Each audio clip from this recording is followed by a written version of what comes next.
Hey everyone, this is Rachel Gamble with Macon-Bibb County Public Affairs. If you're in the meeting or watching online, we are live on Facebook right now. We are working on getting the feeds set up at maconbibb.us so those without Facebook will be able to watch. Just wanted to make you all aware we are now live on Facebook. We'll be starting the meeting here in just a couple of minutes.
Hey, this is Rachel Gamble with Public Affairs.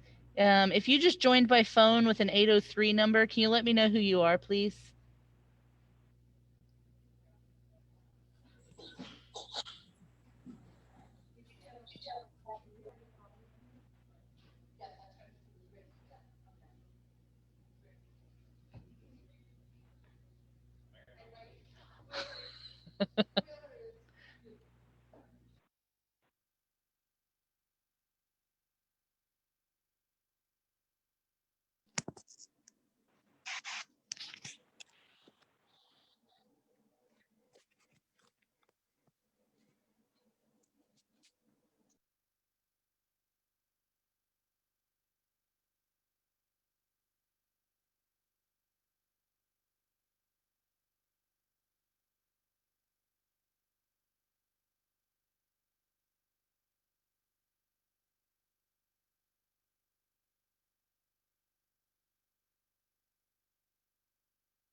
Hey everyone, this is Rachel Gamble with Macon-Bibb County Public Affairs. We are currently streaming live on Facebook and on maconbibb.us.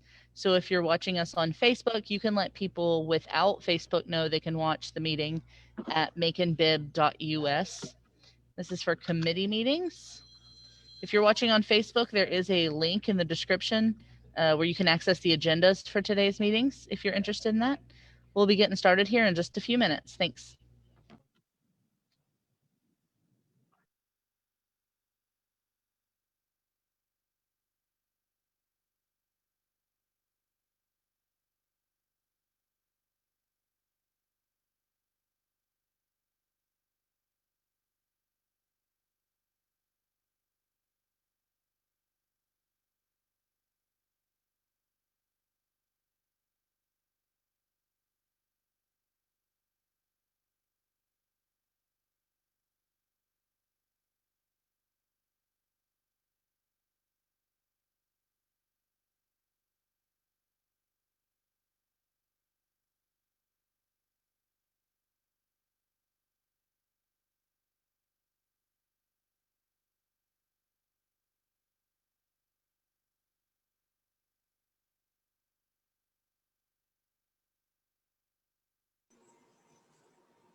Thank you.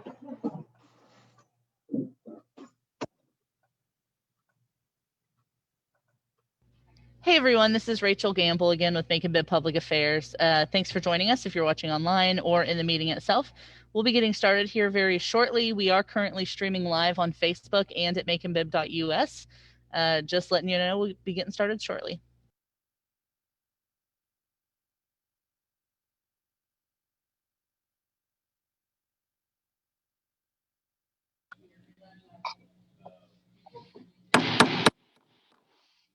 Good morning, everyone. Let me call to order these meetings of the Macon-Bibb County Commission. Today's committee meeting day, Tuesday, October the 13th, but I'll begin by reading this standard disclaimer. Out of an abundance of caution, the Macon-Bibb County Commission committee meeting scheduled for Tuesday, October the 13th, beginning at 9 o'clock a.m. will be available to the Macon-Bibb County Commissioners by video conference only. The commission chambers will be closed to the public and press in order to slow the spread of COVID-19. Therefore, the public and press may only access the meeting simultaneously online at www.maconbibb.us or www.facebook.com/Macon-Bibb County. With that having been said, I'm going to call on Spencer Hawkins to kind of give us an update. I hope that Spencer has been able to call in by now and give us an update on where we are with COVID-19. Spencer, are you there? Yes, sir. I'm here. Can you hear me? Yes, sir. Go right ahead, please, sir. Wonderful. So the update, unfortunately, over the last 3 to 4 days, we have seen an uptick in the numbers of COVID-19 cases for Macon-Bibb County. We have attributed this, and I've spoken with the health department, to two things. One, there has been an increase in the rapid test, which is much less invasive than what usually when you hear of the nasal swab. But also, we also think anecdotally, it's the fact that people are just, they're tired of socially distancing, wearing a mask. They're tired of following the precautions. And that's where we're seeing the increase in numbers as well. Currently, we are at our cases, our 7-day case average is 13.6. We were down to 10.7 just 4 days ago. And so we're back up to 13.6. Our cases per 100,000, we got down to a low of about 140, and we're up to 170 now, cases per 100,000 over the last 2 weeks. And we're just very concerned about this. And so that's why we want to ensure that we're continuing to wear a mask, wash your hands, socially distance. If at all possible, do not gather in large groups. Stay away from large gatherings, socially distance, wear a mask. That's the best things that you can do right now. If you're sick, stay home from work, isolate yourself as much as possible, and please, please get your flu shot. The symptoms of flu and COVID are very similar. And so the more that we can take one thing out of the mix, the better. So get your flu shot, wear a mask, socially distance, stay away from large gatherings. Excellent. Thank you, Spencer. Questions or comments from any of the commissioners, Spencer? If not, let me move on then. And our schedule today calls for us to have all of the committees to meet. Economic and community development is scheduled first. They have several confirmations and people to be confirmed that are on the call with us. Then we'll go to Public Safety Committee, then Facilities and Engineering, then Operations and Finance, and finally, Committee of the Whole. And Committee of the Whole is where we're going to talk about the landfill issue and the Everhart property on Meade Road, as well as having an executive session to wind us up. So a full day and a lot to talk about. So at this point, let me call on Chairman Lucas to see if she can't lead us in the Economic and Community Development Committee meeting. Chairman Lucas. Okay, good morning. Good morning. The members of the committee are Lucas, Schlesinger, Bivens, Shepherd, and Watkins. Do we have a quorum? My view is just a limited number of people. I only see Schlesinger on my screen.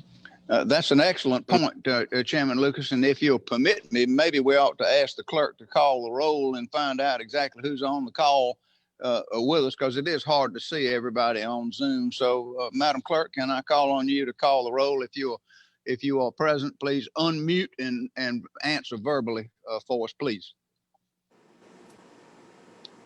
Mayor Pro Tem Tillman, Present.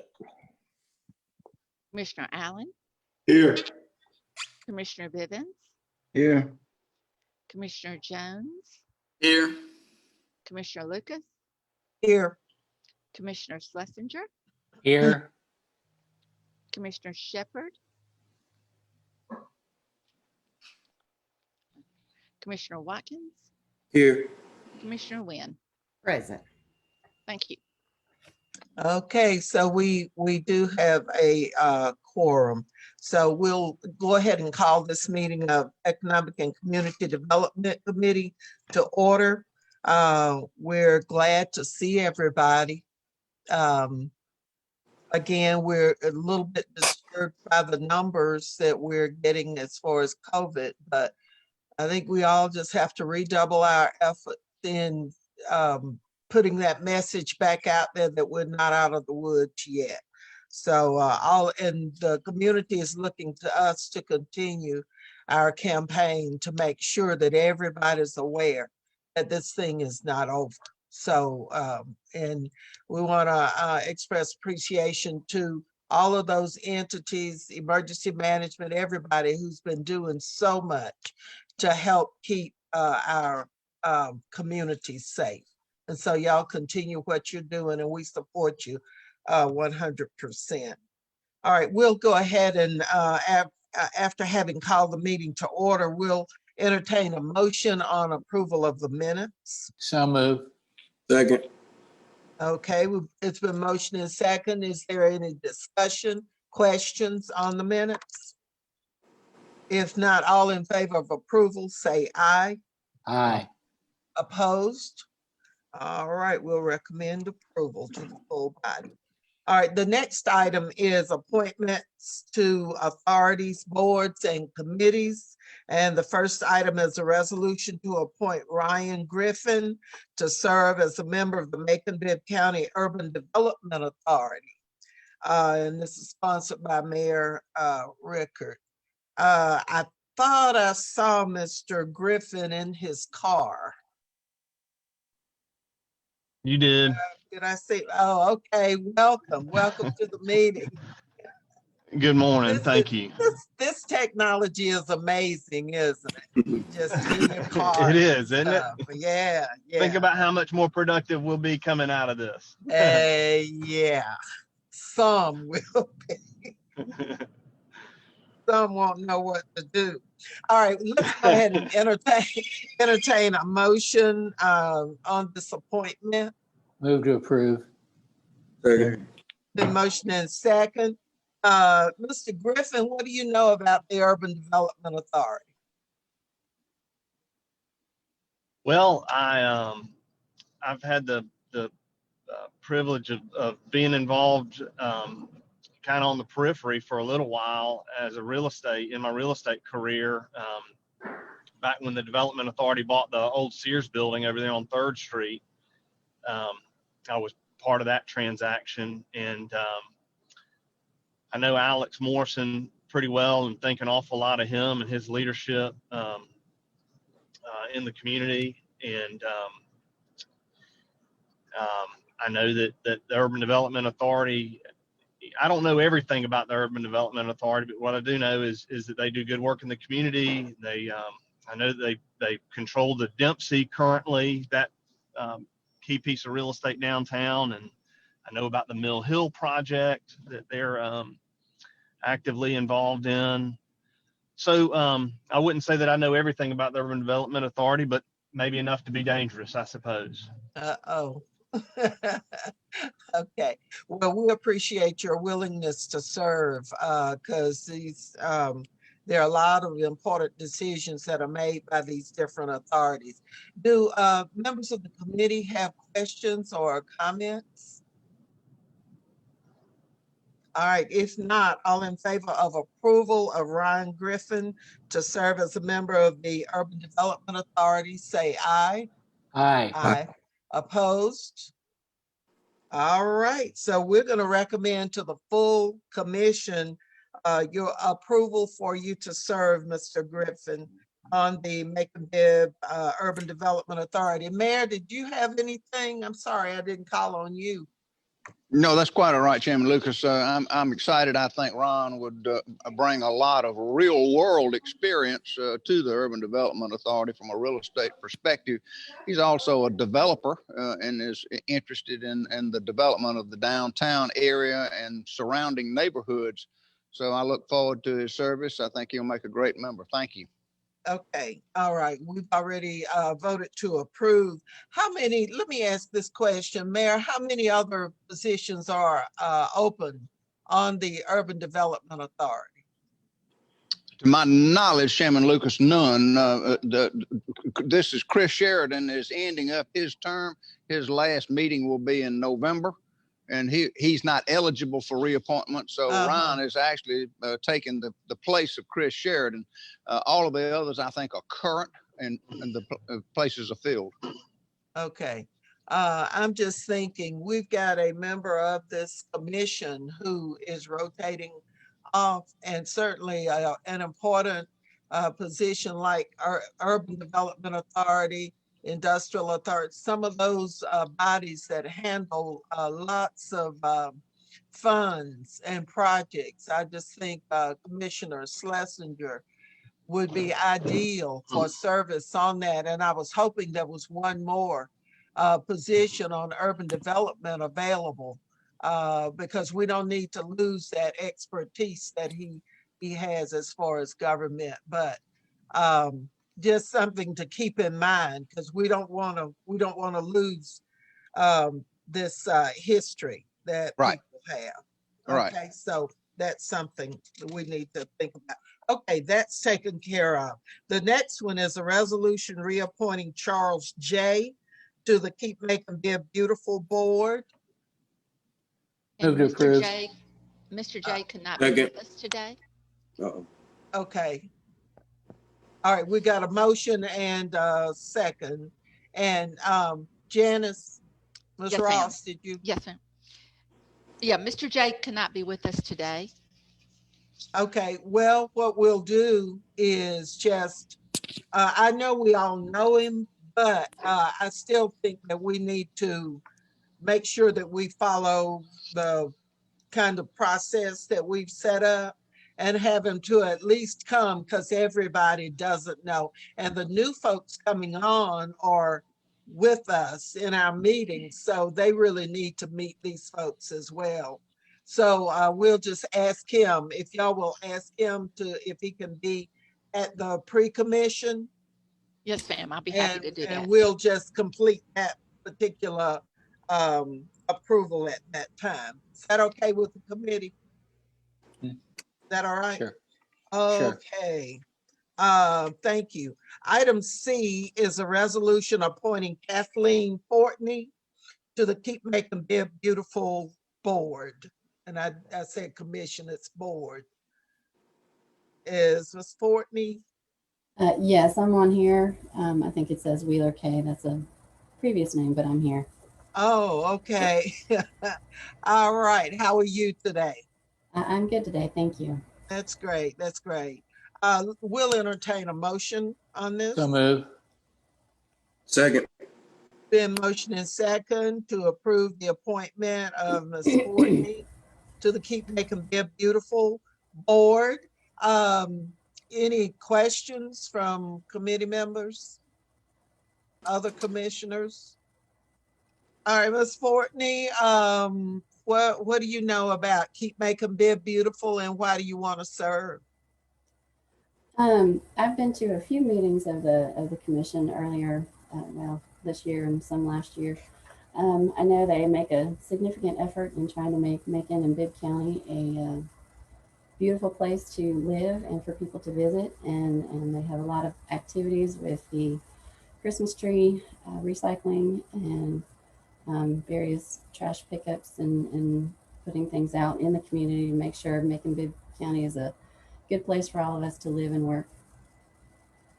Chairman Okay. Lucas, Yes.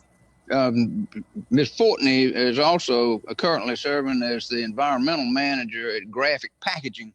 And Graphic Packaging has been a partner with Keep Macon-Bibb Beautiful, and I think that she would be an excellent member and liaison between Graphic Packaging and Keep Macon-Bibb Beautiful as well, because they are very interested in recycling, et cetera, et cetera, et cetera. Okay. All right. Sounds Madam good. Chair, Yes. may I ask a question of Kathleen? Sure, Commissioner. Kathleen, how are you this morning? I'm good, thank you. How are you? That wasn't the main question I was going to ask you, but what do you think you could do with the neighborhoods, starting some neighborhood programs, or do you have any thoughts about that to start getting our neighborhoods cleaned up? And I know that I know we have Macon-Bibb County staff that does that, but the neighborhoods are really where the rubber meets the road and the people in those neighborhoods. You got any thoughts about that? That is absolutely a good question. I think we've got to somehow get people engaged in their own neighborhoods and make them want to clean it up, first for themselves. Right. Because when you live in a neighborhood that looks good, you feel better about yourself and your community. So we need to get people focused, really, really on themselves and their neighborhood and making them feel proud of where they are and what it looks like, so that way they'll keep up the appearance. Do you have any thoughts of how we can do that, though? I know we need it, but do you have any thoughts of how we can do that? That is something I would definitely have to think about. Definitely putting some education out there and promoting ways to do it, simple things to do, and then just educating people on what they can do is a good way to start. Well, I know you work with your board on that, so maybe we can see some improvements in around town. And I think the idea of getting those neighborhoods that are already looking for projects to do and who sometimes end up with this long list of things that they want us as commissioners to do, if we could work, as she said, to get those community groups involved in doing their community. Because there's no way that we can do it as government, but we all working together can get it done. So I like that. I understand that Ms. Creighton is here, the lady for whom Central City Park was renamed. I don't see her. I'm not getting the full screen this morning. I don't know why. I usually am able to see everybody. But Ms. Creighton. Hello, good morning. Hey, there they are. How are you? I'm fine. Great. And congratulations on your park. You know how grateful and humbled I am. It is hard to believe. Thank you. We understand you have somebody to introduce to us. I do, and I'm delighted. So I will begin. Mr. Mayor, commissioners, and guests. Following an extensive search by our chair of Keep Macon-Bibb Beautiful, Justin Hollingsworth, and his committee, it is my privilege and honor to present to you our new executive director and a delightful young woman. We feel she is the perfect person to assume the leadership role of our organization in helping our entire community to become Once again, a showcase for being clean and green. May I add the fact that her initials are also CC. That does not play a part in this. Caroline seems to have been just made for this position. Her professional experience includes a successful and wide-range career in marketing, development, fundraising, and community outreach, with most recently companies such as Delta Airlines and Piedmont Healthcare in Atlanta. She is a proud alumna of Georgia Southern University with a degree in public relations and a minor in international affairs. She's a person of many talents.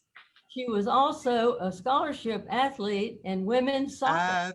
I kind of saw that. I kind of saw that. Yeah. She left a promising career in Atlanta and became a resident of Macon. Following the birth of their son, she and her husband, Ben, made the decision that they wanted to raise their family in a place where they could be a part of a community. She is, and after searching for far and wide to decide on a course of action, they chose Macon, and we are so excited. We are the true winners of their decision. And I am happy and pleased to welcome Caroline Childs, Keep Macon-Bibb Beautiful's new executive director, who is already hard at work. So I hope you will please welcome Caroline Childs. Okay, welcome. We're glad to have you. Thank you. Mayor, do you have any comments on this? I'm thrilled to death that Keep Macon-Bibb Beautiful has found and selected a new executive director. I think Caroline will bring a new turbocharge to the Keep Macon-Bibb Beautiful Commission. I hope that she will, going back to our previous conversation, I hope she will revitalize the yard of the month in different neighborhoods to kind of inspire people to take care of their lawns, to make their place look better and better. And that's the kind of thing that is contagious. If my across the street neighbor won it last month, I'm gonna see if I can't win it this month. And that's the kind of thing that spreads and cleans up neighborhoods. And organizing trash pickups, litter pickups with schools, with churches, and other people like that that can and will, if called upon, act in coordination with one another and do cleanups in neighborhoods that so desperately need it, and give people, a glimmer of hope and help them to do what they do. So for all the things that Keep Macon-Bibb Beautiful Commission does, I welcome Caroline. It's going to be a heavy lift, but we look forward to working with you. All right, that's CC. I'm very excited to be here. Thank you very much. And a lady of few words. Did you have anything else you needed to say? Thank you very much for having me. I just wanted to thank all the commissioners and mayor for having me this morning. I am delighted to be in this position with Keep Macon-Bibb Beautiful. As Ms. Creighton mentioned, my husband's from Macon, and we are excited to move back here and raise our family here. I'm really passionate about the community that I raise our family in, be a clean and beautiful place to live. And I'm really looking forward to building strong relationships with all of you so we can make the biggest impact in our communities. Really, as Mayor Rickert said, looking forward to working with the schools and school board, volunteer groups, HOAs, garden clubs. We have so many people just since I've started in the role that have reached out wanting to volunteer. So I'm really excited about the energy that this board is bringing to the community right now. Okay, that's great. Any other committee member or commissioner have any comments, questions? If not, Commissioner Wynn. Yes, sir. Yes, thank you very much. Caroline, I keep wanting to call you Sarah because the name is on the It's screen. CC. I'm sorry. Caroline, welcome. We're glad you're here. This is a large role for you, and I hope you take it and move forward and make this community beautiful. It has its beauty, but we've got to get past some of the trash and the dirt in the way to get it back to where people can see the beauty of the community. So I look forward to your leadership in that. Hope to meet you soon. Thank you, Commissioner Wood. I Okay. look forward to, sharing ideas with you and bouncing things off of one another so we can do it together. Okay, that's great. That's great. And whenever y'all want to do an update as to what's going on, I know Commissioner Watkins would be really, really happy because he has really not been happy with the way Macon has been looking. And so I'm sure he'll be happy with that. Okay. Commissioner Lucas, one more thing. I just want to, Yes. we have Scarlett Farr in the room with us as well. She was an appointed and approved board member earlier this week. So just wanted to introduce her to the commission as well. Good morning. Okay. Okay. Hello. Thank you for approving me. Okay. We're just so happy. This looks like some new energy. Has anybody else picked up on this woman sounding just like Rachel Gamble? She sounds just like Rachel. Caroline? Yep. Well, kind of, sort of. Yeah. And we're glad to have Rachel. That smooth, clear So voice. happy to be here with all of you. All right. Okay, we'll go ahead and act on this motion to approve Kathleen Fortney to keep Macon-Bibb Beautiful board. All in favor of the motion, say aye. Aye. Aye. Opposed? All right. So congratulations, Ms. Fortney.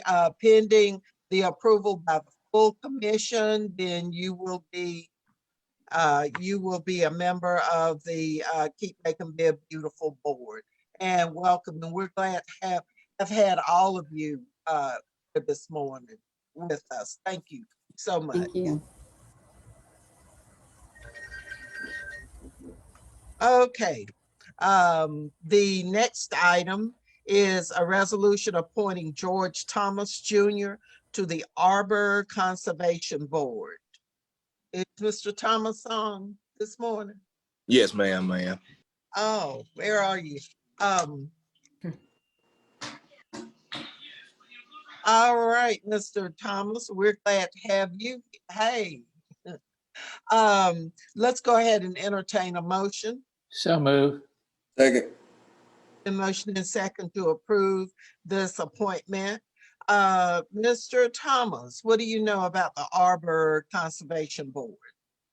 Well, I know that the Arbor Conservation Board is put in place to help maintain the tree line and make sure that we have strategic placement of trees to help the overall aura of our city. And I'm just happy that I'm being appointed to this board.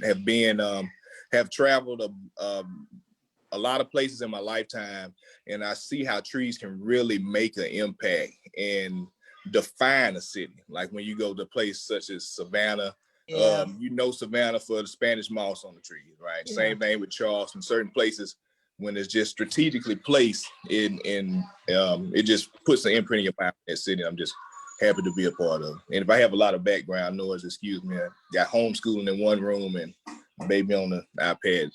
Right. Believe me, we understand.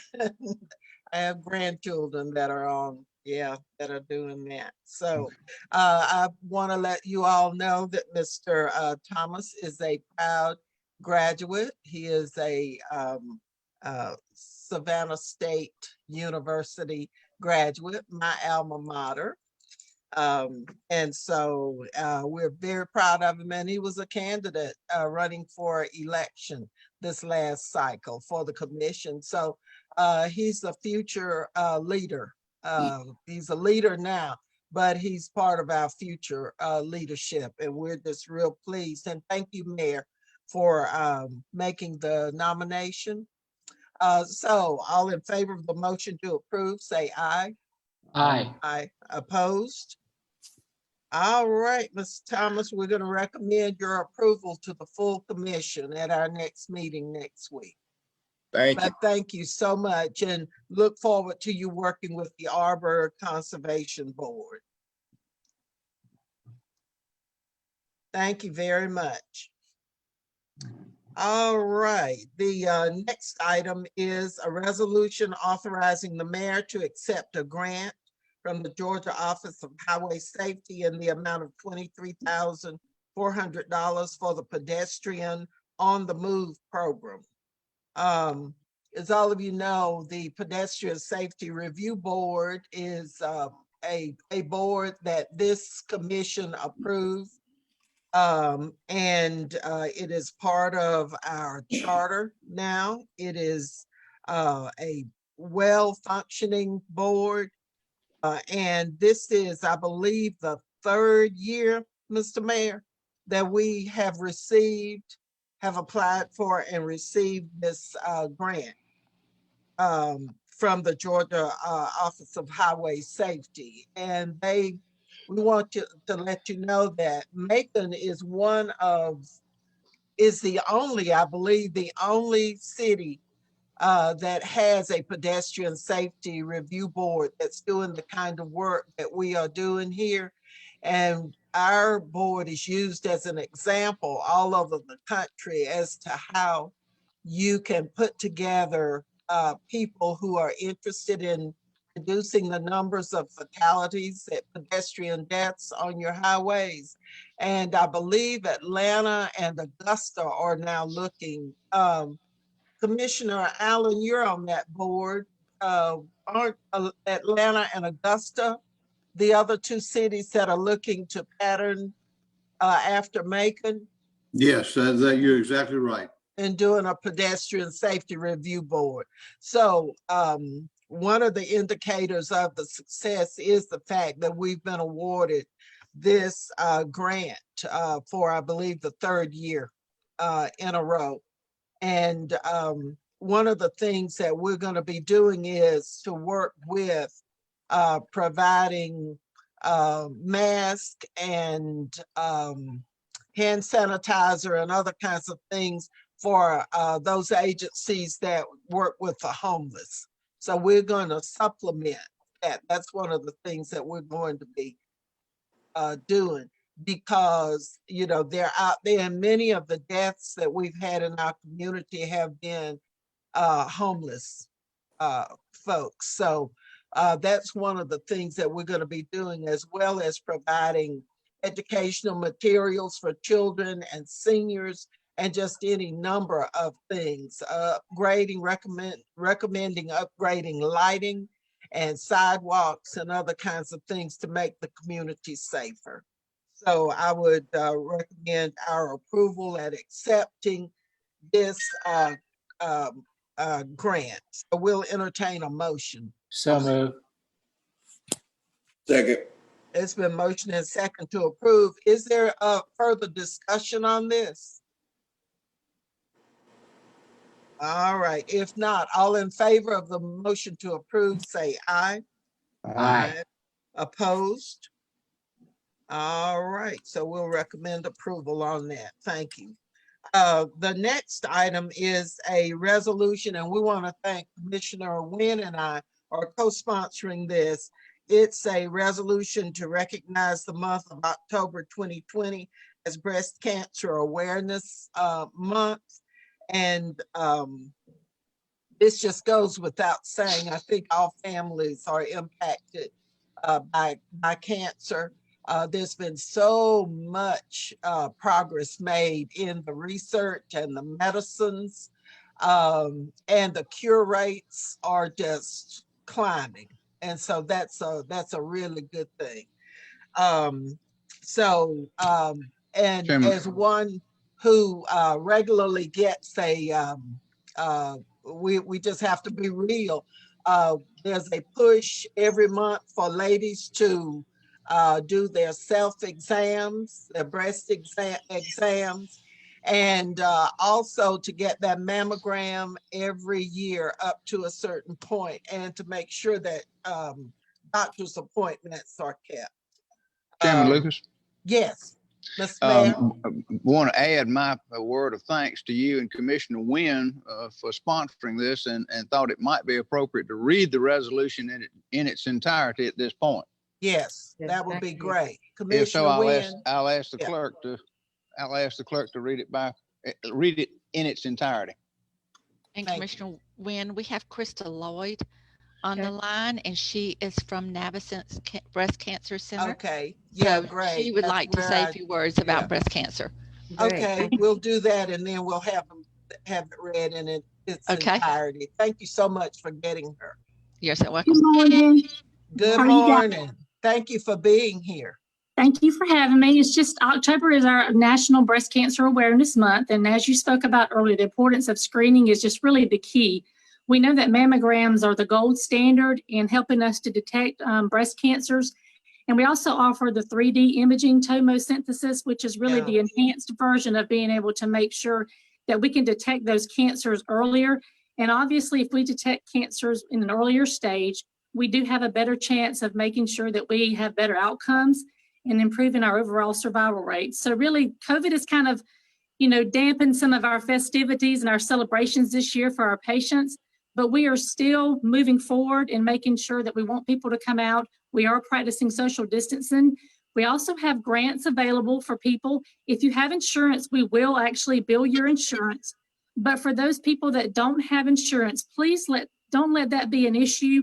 We do have grants available, and we can help you to come in and set up and screen to make sure that you're appropriate. And we want to make sure that we get you taken care of. And that's really what our goal is at the Breast Care Center, to make sure that we're getting these cancers and we're detecting them earlier so we can make sure that we tackle this cancer. Right. Thank you so very much. And for men who think you're okay, men can have breast cancer as well. That is absolutely right. If you didn't know. Absolutely right. Actually, in the past couple of months, we've seen a couple of cases, and people think that, okay, this is really predominantly a female issue, and it is. However, there are males that have breast cancer too. So we don't want there to be a negative stigma with that. If there are issues, we can take care of the men too and make sure we get them the appropriate screening that they need to make sure that we get them diagnosed and worked up as well.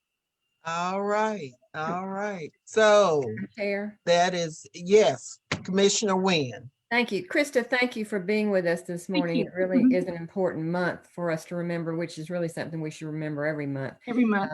My mother was diagnosed with breast cancer at the early age of 38. Wow. And I know that's young. Just want you to know that people that are younger can have that. And it is not limited to people of an older age. And I worked for the last company I worked for, our vice president was a man and he had breast cancer. I've never met anybody that had until then. Very athletic man, you would have never known it. But so it's out there, and it's if you can detect it early. Back in the day when my mother had it detected, they didn't have the things that they have now. And so I want you to make sure and get those mammograms, because it's so critical to get it detected early to save your lives. So thank you for being with us, Krista. Thank you. Yeah. Any other comments, questions? You guys seem like you're in shock. Are y'all all right? Y'all okay? Mayor? You okay? All right. All in favor of Janice, did we get a motion on that? No, ma'am, you have not. Okay. We'll entertain a motion on the resolution. Okay, I'll second it. It's been motion and second to approve the resolution to recognize the month of October 2020 as Breast Cancer Awareness Month. And we were gonna have it read in its entirety, weren't we? Yes, Okay, ma'am. let's go with that, and then we'll take a vote. Yes, ma'am. A resolution of the Macon-Bibb County Commission to recognize the month of October 2020 as Breast Cancer Awareness Month and to provide for other lawful purposes. Whereas breast cancer is the second most common form of cancer affecting women in the United States, and whereas approximately 1 out of every 8 women and 1 out of every 1,000 men will develop breast cancer at some point in their lives, and whereas when detected early, the 5-year survival rate for breast cancer patients is around 99%, and whereas because of the long-term treatment benefits of early detection, It is important for women to conduct regular self-examinations, obtain routine mammograms upon reaching age 40 or earlier, and to learn about and understand the genetic factors which may affect an individual's chance of developing breast cancer. And whereas during the month of October 2020, across the United States of America and throughout the Macon-Bibb County community, observances are held in increased public awareness of the importance of breast cancer detection and prevention. And whereas the Macon-Bibb County Commission finds that this resolution is necessary and proper to promote or protect the safety, health, peace, security, and general welfare of Macon-Bibb County and its inhabitants. Now, therefore, be it resolved by the Macon-Bibb County Commission, and it is hereby so resolved by the authority of the same, that Macon-Bibb County Commission recognizes the month of October 2020 as Breast Cancer Awareness Month and urges the citizens of Macon-Bibb County to adopt habits which support the prevention and early detection of breast cancer throughout the year. Be it further resolved, the Macon-Bibb County Commission hereby declares that the foregoing preamble and whereas provisions set forth herein above constitute and shall be considered to be substantive providences of this resolution and are hereby incorporated by reference into this province. Be it further resolved that the Macon-Bibb County Commission grants the mayor the authority to take any and all further actions necessary to carry out the intents and purposes of this resolution. It is signed by Mayor Robert A.B. Rickard. All right, and we are grateful for that. As much attention as we can bring to these issues, the better we all are. And so all in favor of the motion to approve this resolution, say aye. Aye. Aye. Opposed? All right, and so that's unanimous that we had, well, with the four who are here. And so, Mr. Mayor, whatever you deem appropriate for next week's commission meeting on this resolution, I think it would be appropriate to read it again and to have, Ms. Lloyd, thank you so much for being here. Thank you. Y'all just do wonderful work, and that's where I go for my mammogram, and I've had the 3D this time. Yes, ma'am. And That's the way to go. it was better. It was, I have to say, it was better. But it's interesting. It is, Yes, it is different. But it saves lives. It really does. It really does. And for you to be told, for you to get that call afterwards, after the test, and for you to be told you're okay. Yes, ma'am. That just means so much. So that's why you have a test, not to be told there's something wrong, but to be told you're okay. That's wonderful. So I just feel so, it's like a weight lifted off of you when you are told that you're okay. So thank you so much for being here, and we have approved this. And Mr. Mayor, next week, it'll be in your hands to do whatever you'd like to do as far as another presentation or whatever. All right, thank you so very much. Now, is there anything else to come before the committee? I don't think we have anything else, but I just wanted to mention one thing. On yesterday, early voting started. And as you know, this commission approved almost $500,000 to supplement the operations of the Board of Elections. And on yesterday, the 3 early voting sites were in operation, and there were almost 1,800 people who voted on the very first day at those 3 sites, like almost 900 at Pine Avenue.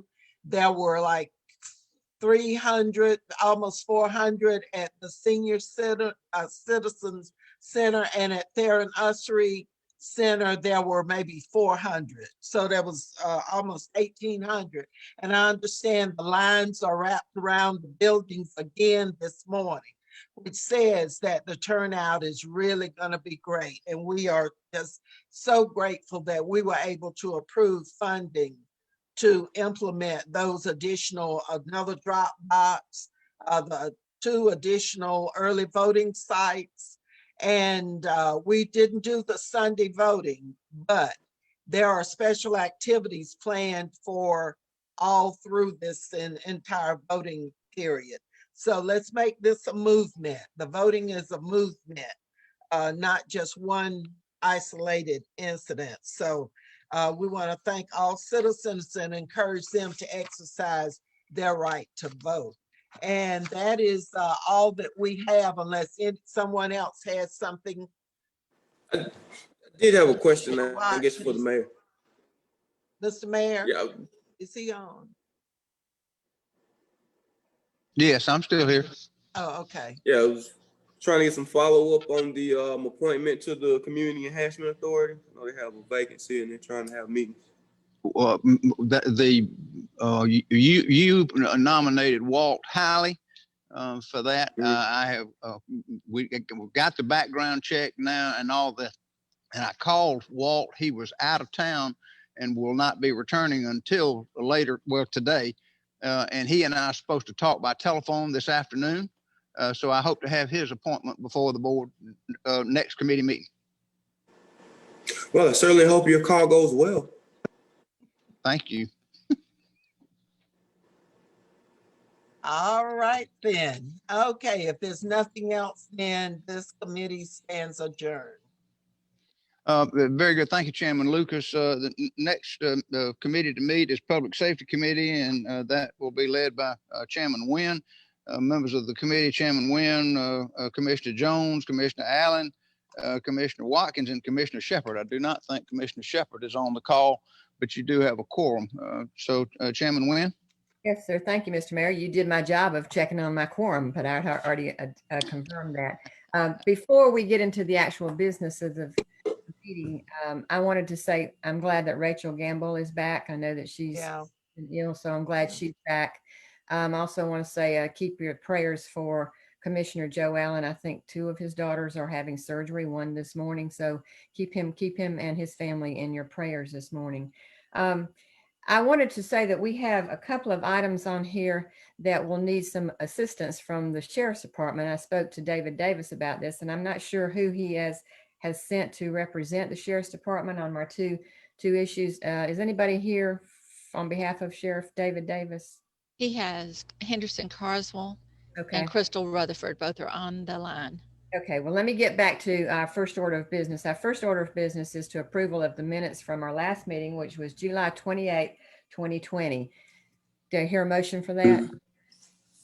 So Second. All right. Are there any corrections, additions, or deletions to the minute? If not, may I have a vote to approve? All those in favor? Any opposed? And the motion carries for the approval of the minutes. All right, our next order of business is an item that will be from the Sheriff's Department, and it's actually a traffic enforcement. I think the Forensic Science Improvement Grant is doing something with traffic. It comes through the Office of Justice projects, and I wanted to go. Miss Wynn, your sound is breaking up. If you could repeat everything you just said, I think there was some sound interfering. Okay, great. Just the last thing. This is a grant from the Forensic Science Improvement Project, and it's a grant it's something that works with the traffic enforcement. And I'll ask Ms. Carswell to go ahead and address that. And this is brought to us through the grant from the Office of Justice. And I also like to say this grant has no local match. So would you go ahead and please help me address this and give some more information about this? Yes, it's Rutherford, Crystal Rutherford. I think Colonel Carswell is getting on. I'm here. You go ahead though. But as you stated, it's a Forensic Science Improvement Grant through the Justice Assistance Grant Program. Is $73,535. And what this grant will be used for is some training of 5 of our forensic investigators.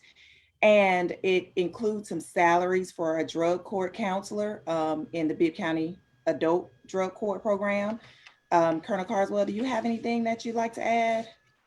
Yeah, it also has some training for our crime scene investigators, putting them up to date, and also some state-of-the-art equipment for our crime lab personnel, as well as a camera for our gang unit that was very instrumental in the operation that we just ran the last couple of months. So all these things will help us.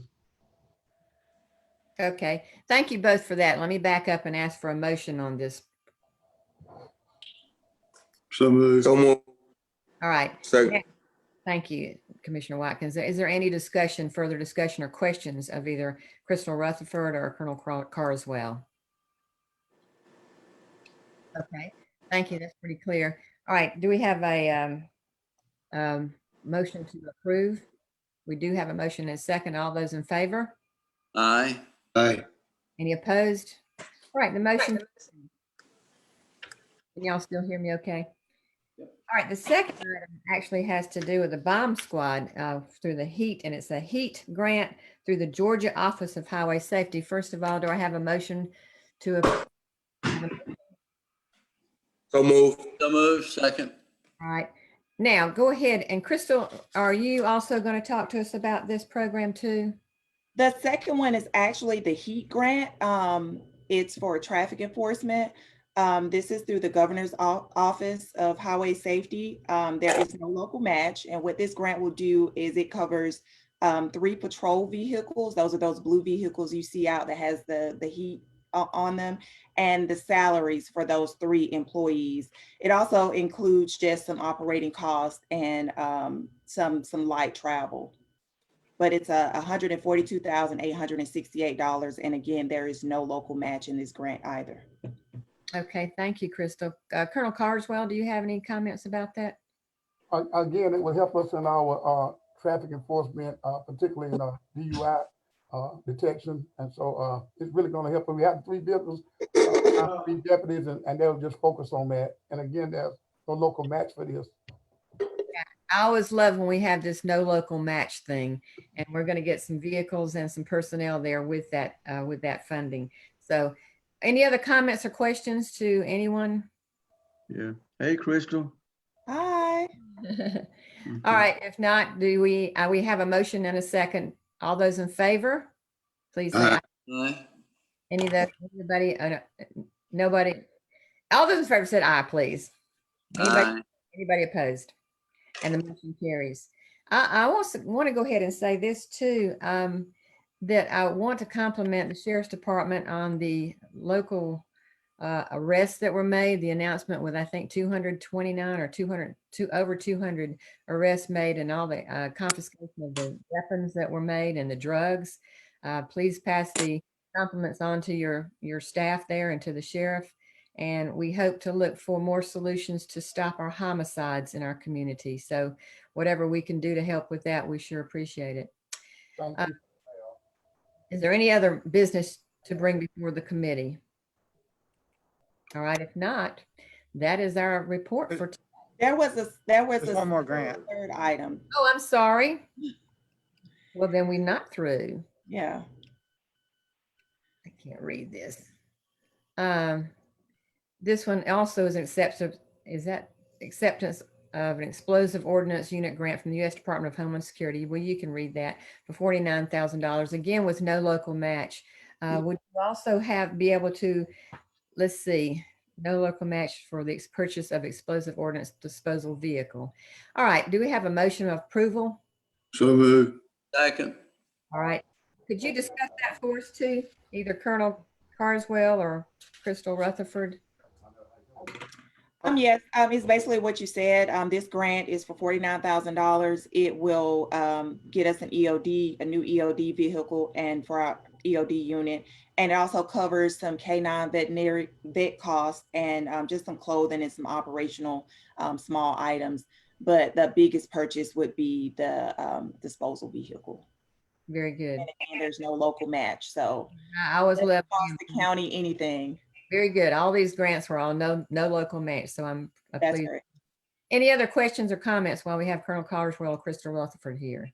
And I see Commissioner Shepherd has joined the meeting too, so that makes my cool. I've got one, Commissioner Williams. Yes, Chairman. sir.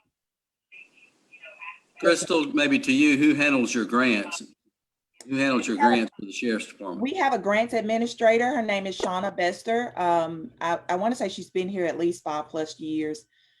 She does a great job, but she does apply for all of our grants, and she does all of the expensing and all of the reporting. So it's no responsibility on Macon-Bibb County. Okay. Give our thanks to Miss Shauna. We appreciate her. Absolutely, absolutely. Thank you. Let me back up and ask a question about the heat grant. It's going to allow for 3 patrol vehicles and 3 heat officers. Are those going to be officers we currently have on staff, or are they going to be new personnel, or what's the plan? That is correct. Officers that we have on staff from our traffic division. Okay, thank you. All right, on this 3rd grant proposal, any other discussion? If not, all those in favor, say aye. Aye. Aye. Any against that? All right, the motion carries and it is approved. Now I think that we are through with the business for the Public Safety Committee. Madam Chairman. Yes, this sir. is Mayor Pro Tem Tillman. I wanted to address you on a public safety issue. Yes, sir. I ask that your committee lead the way. Every week, it seems like we're getting updates from our EMA director. He has yet to, and there's an exchange that I'll share with you between he, I, and the mayor that I was putting out this morning. There needs to be something in place. Last week, we were in high spirits where we thought we were about to go down in numbers for COVID-19. And then this week, we hear something totally different. There is no hotline number in place, or no one is being shared to say, who do we call for, whether it's club owners or special events or folks gathering that's continuing to spread COVID-19 without social distancing. So I would appreciate if your committee would take the lead on that to find out and put something in place where we can start promoting this and then get put people on notice starting in November. If we'll put we create a hotline number or who's the task force that goes out when people are doing this non-social distancing, because we're trying to bring our numbers down. So I would just ask that, we include you in that, and if your committee would take charge of at least creating those numbers and getting some stuff in place. And that's what I just want to share. Thank you, Mayor Pro Tem Tillman. That's a good idea, and I will take that on. I do want to say that we need to make sure that the people in our communities, and I'm just going to name a few, like churches and funeral homes and things like that, that do promote larger gatherings, make sure that they're still adhering to the no gathering and social distancing, because I think some of those things have loosened up a bit because we felt a little more comfortable, or we were just tired of not doing it. But I think we need to reach out to groups like that do have, large groups of people gathering together. But yes, thank you for your comment, and I'll certainly look into that. Thank you. Any other business that you wish to bring before the committee? If not, remember, every day is Public Safety Day, and do the right thing. Wear your mask, social distance, wash your hands, don't gather in large groups. I don't care how much you want to party on the weekends for the ball games. Don't gather in large groups. With no further business, the meeting is adjourned. Thank you, Chairman Nguyen. The next committee to meet is the Facilities and Engineering Committee, and that committee be led by Chairman Jones. Chairman Jones? Yes, sir. Facilities and Engineering will call to order. First item of business is the approval of minutes from September the 8th. Do I have a motion? So moved. Second. Got a motion and a second. Any deletions or corrections to be made? If not, all in favor say aye. Aye. Motion carries. Number 2 item is on eminent domain, a resolution to approve the exercise of eminent domain to acquire in fee simple the property commonly known as 381 Monroe Street, located in Macon County. sponsored by Mayor. Address that. Chairman Jones, thank you very much. My understanding is that this is in very close proximity to the Booker T. Washington Center.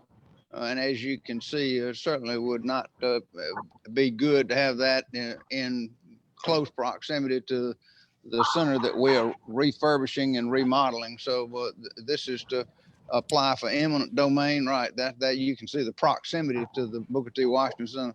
So you can asking that we use eminent domain because we can't identify a property owner, condemn it and tear it down. Okay. So all the steps have been followed. We can't identify the owner, and That's correct. so there we are. Okay. Move to approve. Second.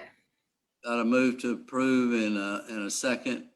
Any further comments or questions for the mayor? If not, all in favor say aye. Aye. Any opposed? The motion carries.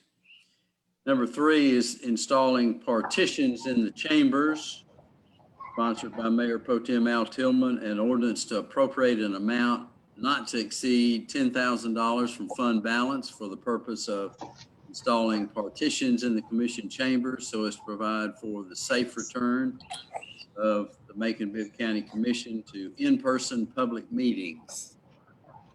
I'm sorry, Mr. Chairman, I respectfully ask that we remove this from the agenda at this time, sir. All right, sir. Is that because we're already doing it anyway? Is that what I remember from before? No, the mayor was being sarcastic and adding it to your agenda. Don't know about that. I'm sorry, Chairman Jones. I was not trying to be sarcastic, adding it. My understanding was, and we just had a screen share. If we can put it back up, what I told the commission before is that we have already taken steps to put plastic partitions between commissioners' seats. So if we could pull that picture back up, Rachel, and show that.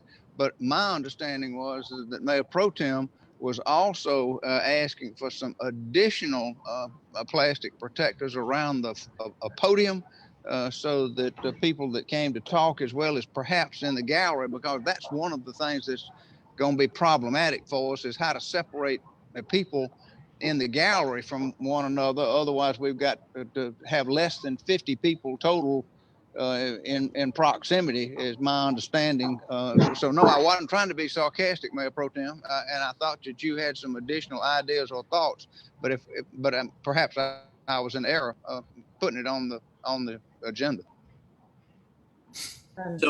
So what's the status, Mayor, of the partitions? Where do we stand?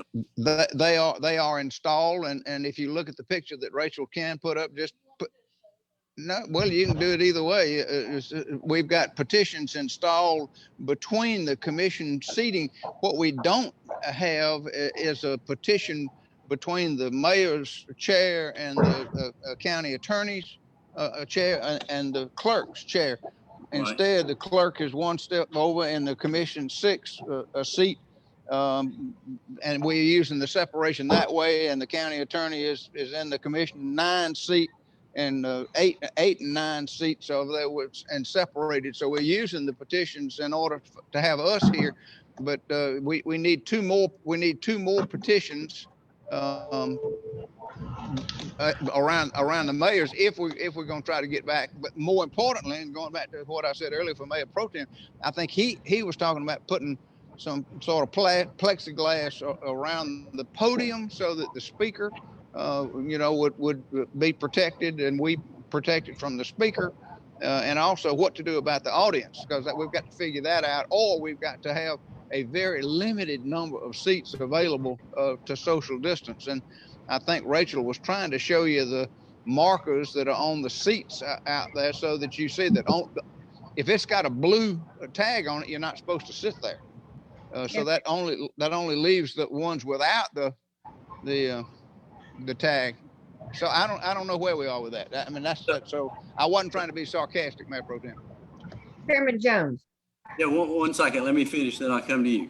So can we go ahead and install the plexiglass around the mayor's seat and the county attorney's seat and the clerk's seat? Can we go ahead and do that? I would certainly think we could do that. Again, there are two issues, Chairman.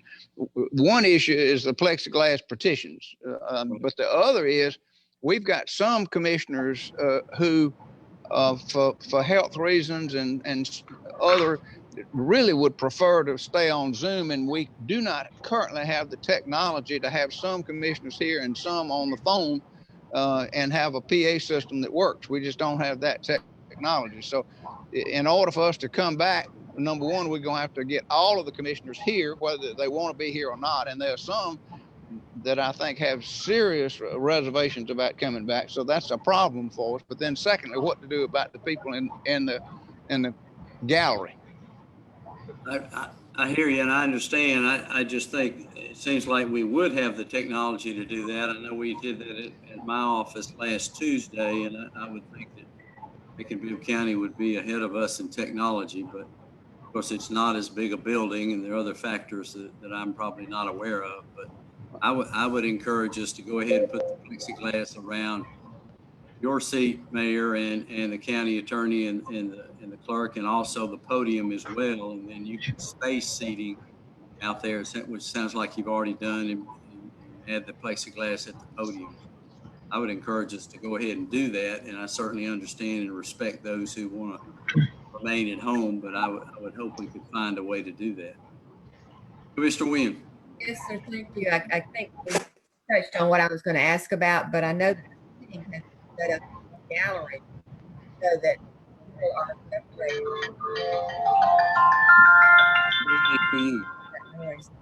As far as Someone's phone is ringing. Remember, if you're not speaking, can you please mute your microphone so it doesn't interrupt? As far as the podium that people would come up to speak at, I mean, I don't even know if the plexiglass is needed around everything. You're social distance at that podium, way far away from us and far away from the crowd. You just have to make sure that they don't touch the mic, or if they do, make sure they've got some gloves provided to them. And I've seen the reporters with covers on their microphones. I think I'd like to see us back in person. You're fading in and out. I'd like to see us back in person meeting. I would too. I certainly don't want to leave anyone out that's uncomfortable. I know that I have called into a meeting before when I was out of town for a vote, and that seemed to work okay. So I'm not sure why we don't have that simple technology for a couple to call in. That's just my thoughts. I think it would really be better back together.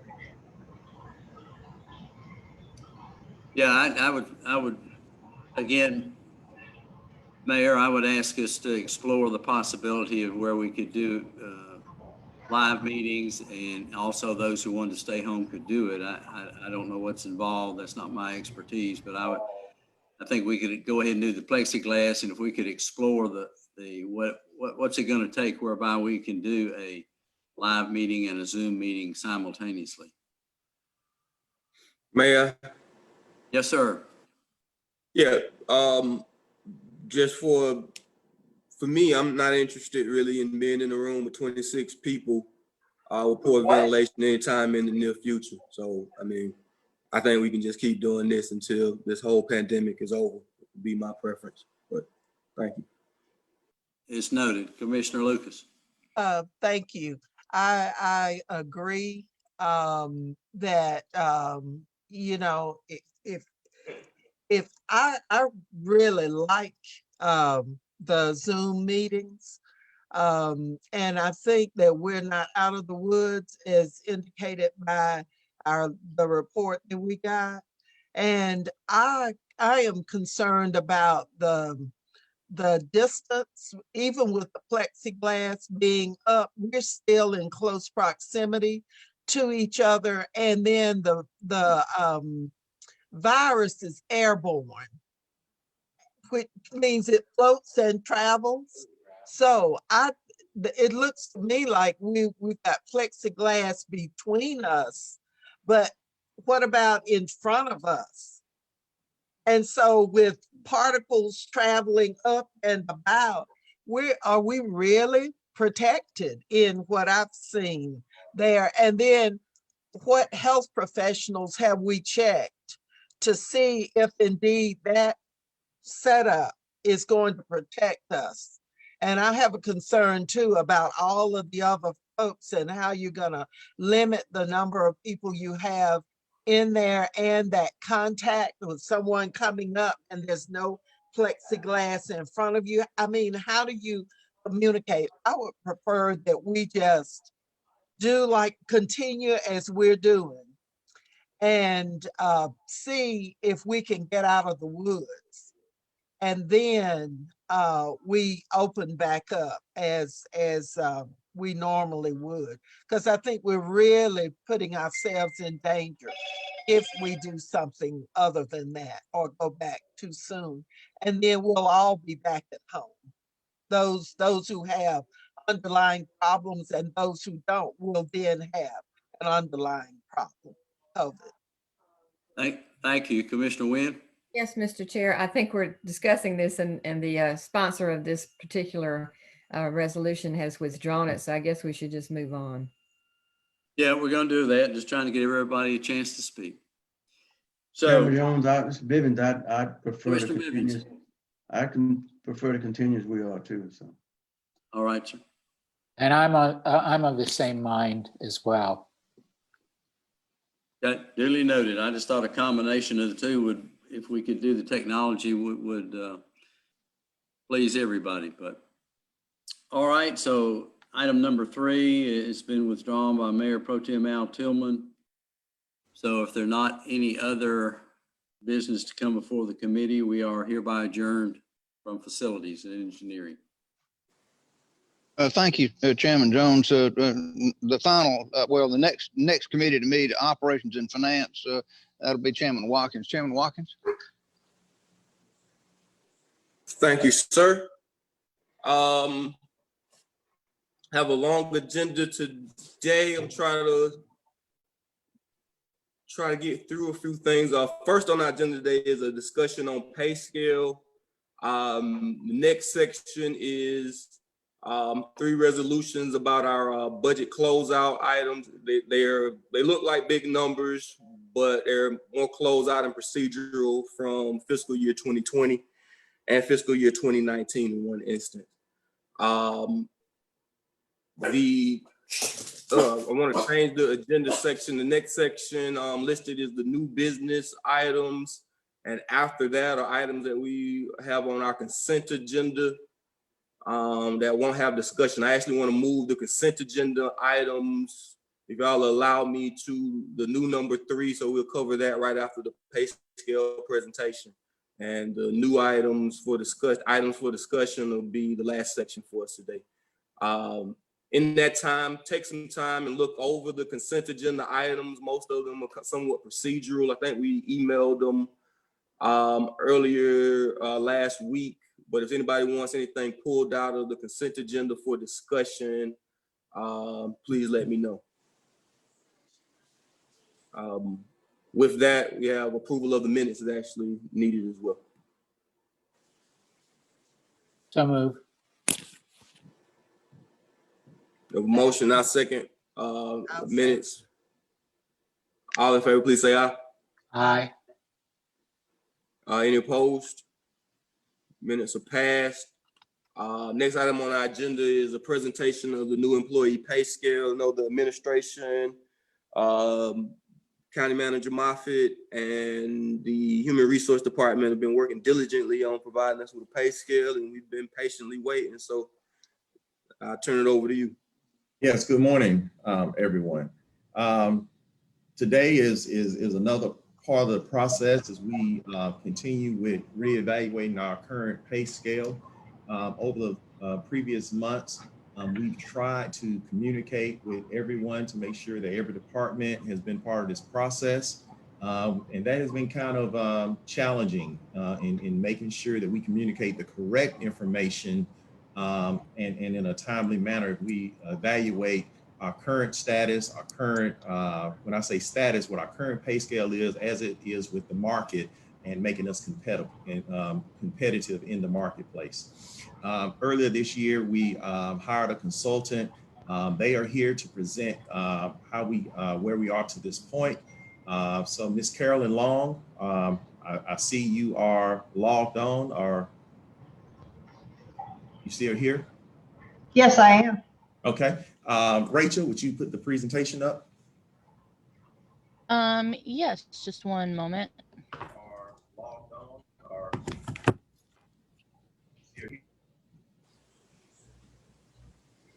Rachel, do we have David on as well?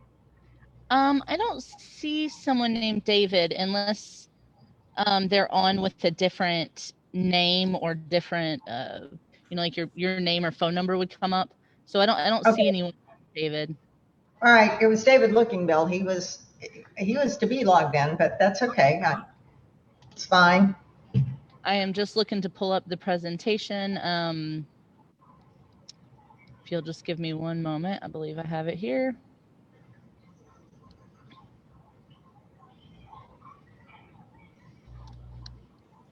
Perfect.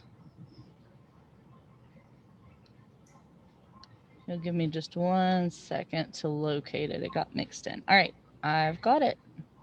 Thank you.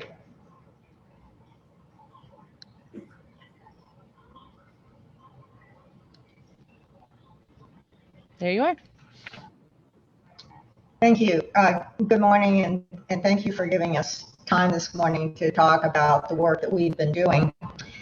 We started working in February. I just wanted to tell you a little bit about our firm. We've done over 500 studies like the one we're doing or have done or in the process of completing for Macon-Bibb. We've worked with a number of your colleagues, peers, and competitors in the labor market, as we call them, in Georgia and all over the eastern half of the United States. It's been a privilege to work with Alicia. She's been fabulous. An incredible participation among employees to participate by our online web-based job analysis questionnaire. So we get a lot of really good information from employees and supervisors that way. And in these times where we've had to socially distance, Alicia has been fabulous in reaching out and generating participation. Let me talk about the study goals and objectives. Ms. Long, sorry to interrupt. This is Rachel. Just letting you know that David has just logged on. Okay, great. David, good morning. We're on slide 2.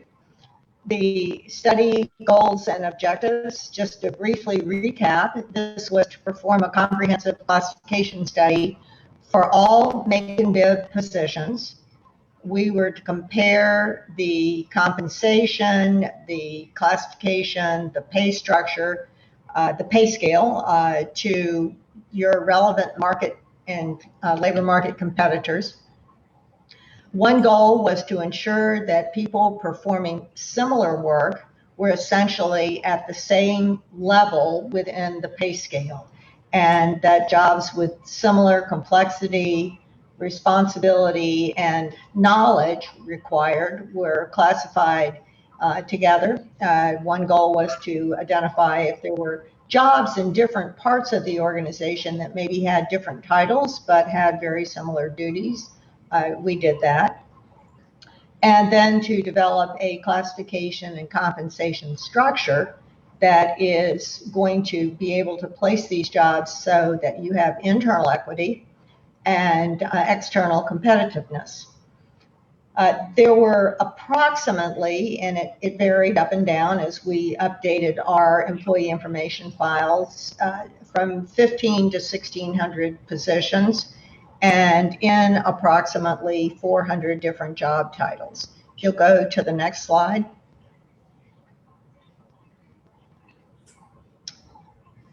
To just briefly go over the methodology, there were meetings held. We did these just about the time we started was when we started in February, and of course in March was when we began to have to take a lot of precautions that normally we wouldn't have taken. And Alicia was great in working with us to make sure that the study went forward with all of the normal participation being done through Zoom or WebEx, remote meetings, phone calls. But we had meetings with department heads. Alicia handled a lot of that. At the same time, we identified what jobs that we would look at in the labor market, and we chose about 20%, so somewhere upwards of 80 to 90 job titles to actually survey. We then were running sort of two parallel tracks. We were doing the market survey to ensure external equity, and we were looking at the job questionnaire process, having people go online and fill out the job questionnaire, creating job profiles, which is the basis of job analysis from the internal equity input. Between the market analysis and the internal review, we developed proposed salary schedules that would be competitive with the external market. From that, we were able to look at salary adjustment calculations. It's important that the pay ranges be competitive, but it's also important that the internal salaries be reviewed using some metric that looks at what a target salary should be, or what should we expect in terms of where a salary should be within the proposed pay range, using a standard formula or calculation for all employees. I want to just sort of interject at this point too that Alicia and Dr. Moffitt hosted a number of really productive meetings with the law enforcement and fire community, so that we were able to get their very, very good and very detailed input on what their needs were in terms of what a salary structure would look like for them. So we felt very, very good about that. We developed cost calculations based on internal equity. Just anecdotally, I think you'll know that the water cooler conversation, a lot of times it focuses more around not as much how competitive the salary is externally, but internal equity. People will say, well, you know, I can't believe so-and-so, and everybody in public sector, as you probably are well aware, seems to always know how much other people are making. I can't believe I've been here, you know, X number of years, and somebody was just hired last week and they're making almost as much as I am.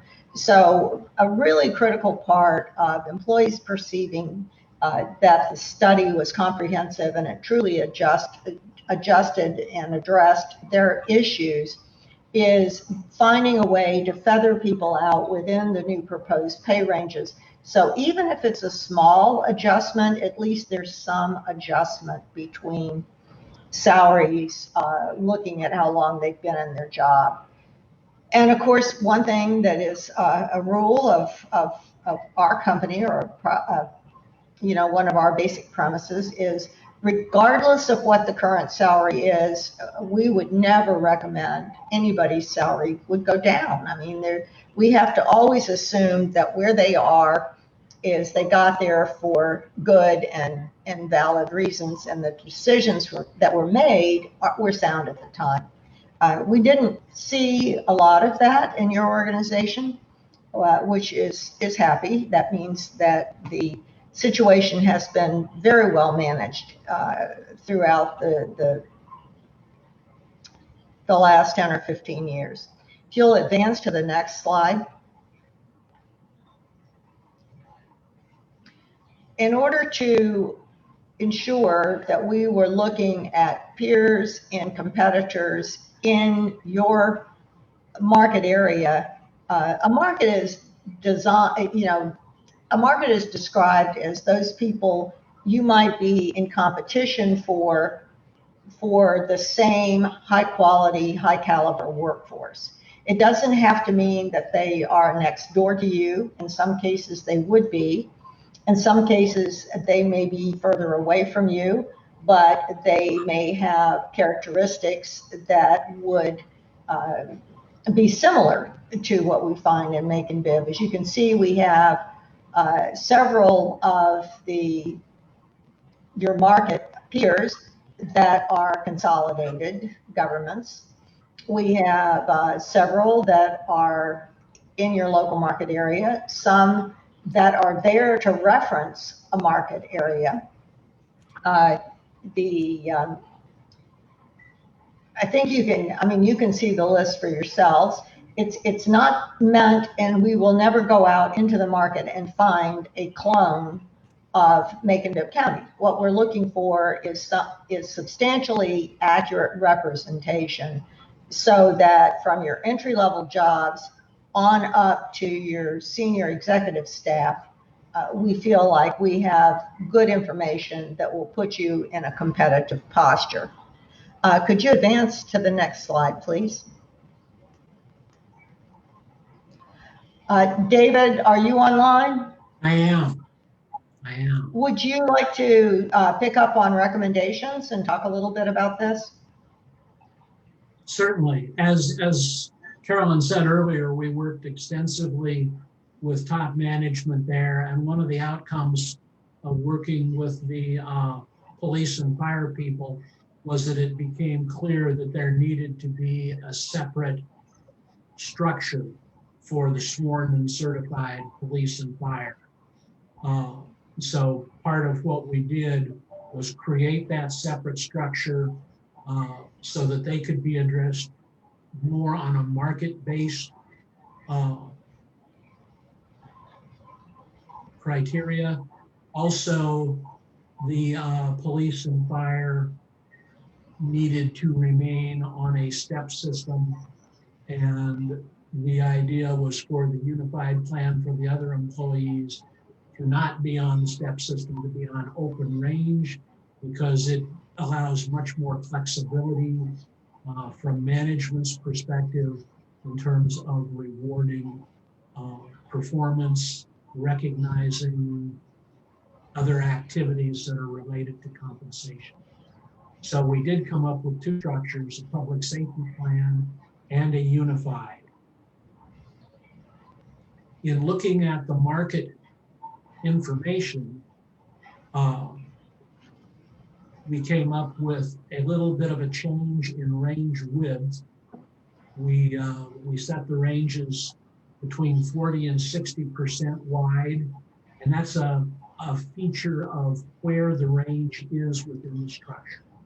Oftentimes, as you go up the structure, you find that a fair portion of the bottom part of the range just isn't used because you expect people to come with a certain amount of background, a certain amount of experience, education, special skills, etc.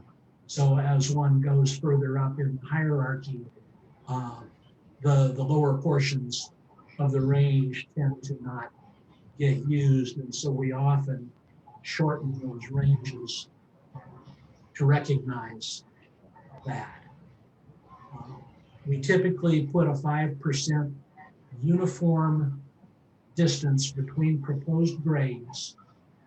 It does a number of things, but primarily it makes it very clear to employees and to management what the difference is when you move from one grade to another. We oftentimes go into organizations where there's absolutely no uniformity going from one grade to another.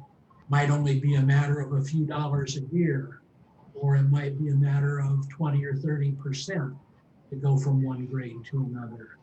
This way, it's very clear to everybody that if you go from a grade 105 to a grade 107, your pay grade has moved 10%. Okay? As a result, we believe that we have structures that will give you an overall competitive position in the market for your jobs. It will make the entry levels competitive with those other organizations that were part of the survey. And it will bring the overall range in line because that 40 to 60% mirrors the range variations that we saw in the market in terms of average range widths. Next slide, please. Okay, we looked at a target implementation date of January 1st. Of course, if you wish to do something before that, we can always recalculate. That's not a problem at all. The decision was made that initially, due to cost reasons, the implementation would simply be to make sure that everyone was at least at the new minimum of the proposed range. Now, for those people in the step system for public safety, there would of course be potential additional small increases to make sure they were exactly on a step. And then finally, if there's funding available after this $3.4 million to get everybody to minimum and on a step, then you all can figure out the best way. And we're certainly, of course, more than happy to work with your management as we have been to help identify possibilities to do an equitable and objective deployment of whatever funds might be available. Please let me add to that. Yes. That 3.4 number is just salaries. That does not include benefits. And so let me explain a couple of points with that. One, in doing this market study analysis, beginning with the end in mind, we have to constantly keep the big question of what can we afford? Again, the consultant, David and Carol, done a great job of doing the market analysis, of grading the jobs and allowing us to see exactly which positions need to be adjusted to a what we call a minimum salary that we can be competitive in the marketplace. And that's what that 3.4 number is, that the jobs that need to be adjusted throughout the county to be in the marketplace. If you recall last week, commissioners, I sent you the report. We broke it down into the sections of the report, sections 1 through 7, that gives you their analysis in that public safety and the general employee sections. That 3.4 number is broken down in section 7, which is by department of the number of positions that would need to be evaluated. I bring that up because need to be adjusted. Every position does not need to be adjusted. Some people are already above their minimum salary in that range, which leads to the second piece of that is longevity. David and Carol did give us some options on longevity, but again, going back to what we can afford, we need to, as a body, decide what would be equitable in longevity analysis of what we would like to see for our employees. Again, I'm asking that we keep this about the position and not people in general. Please know that that 3.4 number plus benefits, finance has told us that the average benefits is about 45%. So if you did a calculation of 45% with that 3.4 number, then that brings us to a little under 5 million just to adjust all positions that need to be adjusted to the minimum salary. So that's 3.4 plus benefits. Now we also need to include the vacancy positions that were not added into that 3.4 number. And we run about $3 million in vacancies. It would be my proposal as we continue this conversation that we look at minimizing our number of vacancies as we continue to right size the government to look at that. So what we have in front of you today is about a $5 million number just to adjust salaries to the minimum, but does not include a longevity piece in that. So again, we've done the market analysis. We present that information to you for your consideration. Again, that's 3.4 plus fringe benefits for a number of about 5 million. We need to have the discussion on if we want to implement a longevity and what the implementation timeline would be. We have always said, or I have always said, that we would like to try to do this in January. The first complete payroll in January is January 10th through the 23rd. And that first check would be January 29th. So if we would like to try to have this in January, then we would shoot for an implementation date of January 10th. So that first complete payroll of the 10th through the 23rd with the first payday on the 29th. It will take HR and payroll a significant amount of time to get this in the system and tested with all of the end of year duties also. So I would like to try to have something approved by the body, the third, possibly that last meeting in November. That way HR has all of December and that first week of January to get it into the system, get it tested.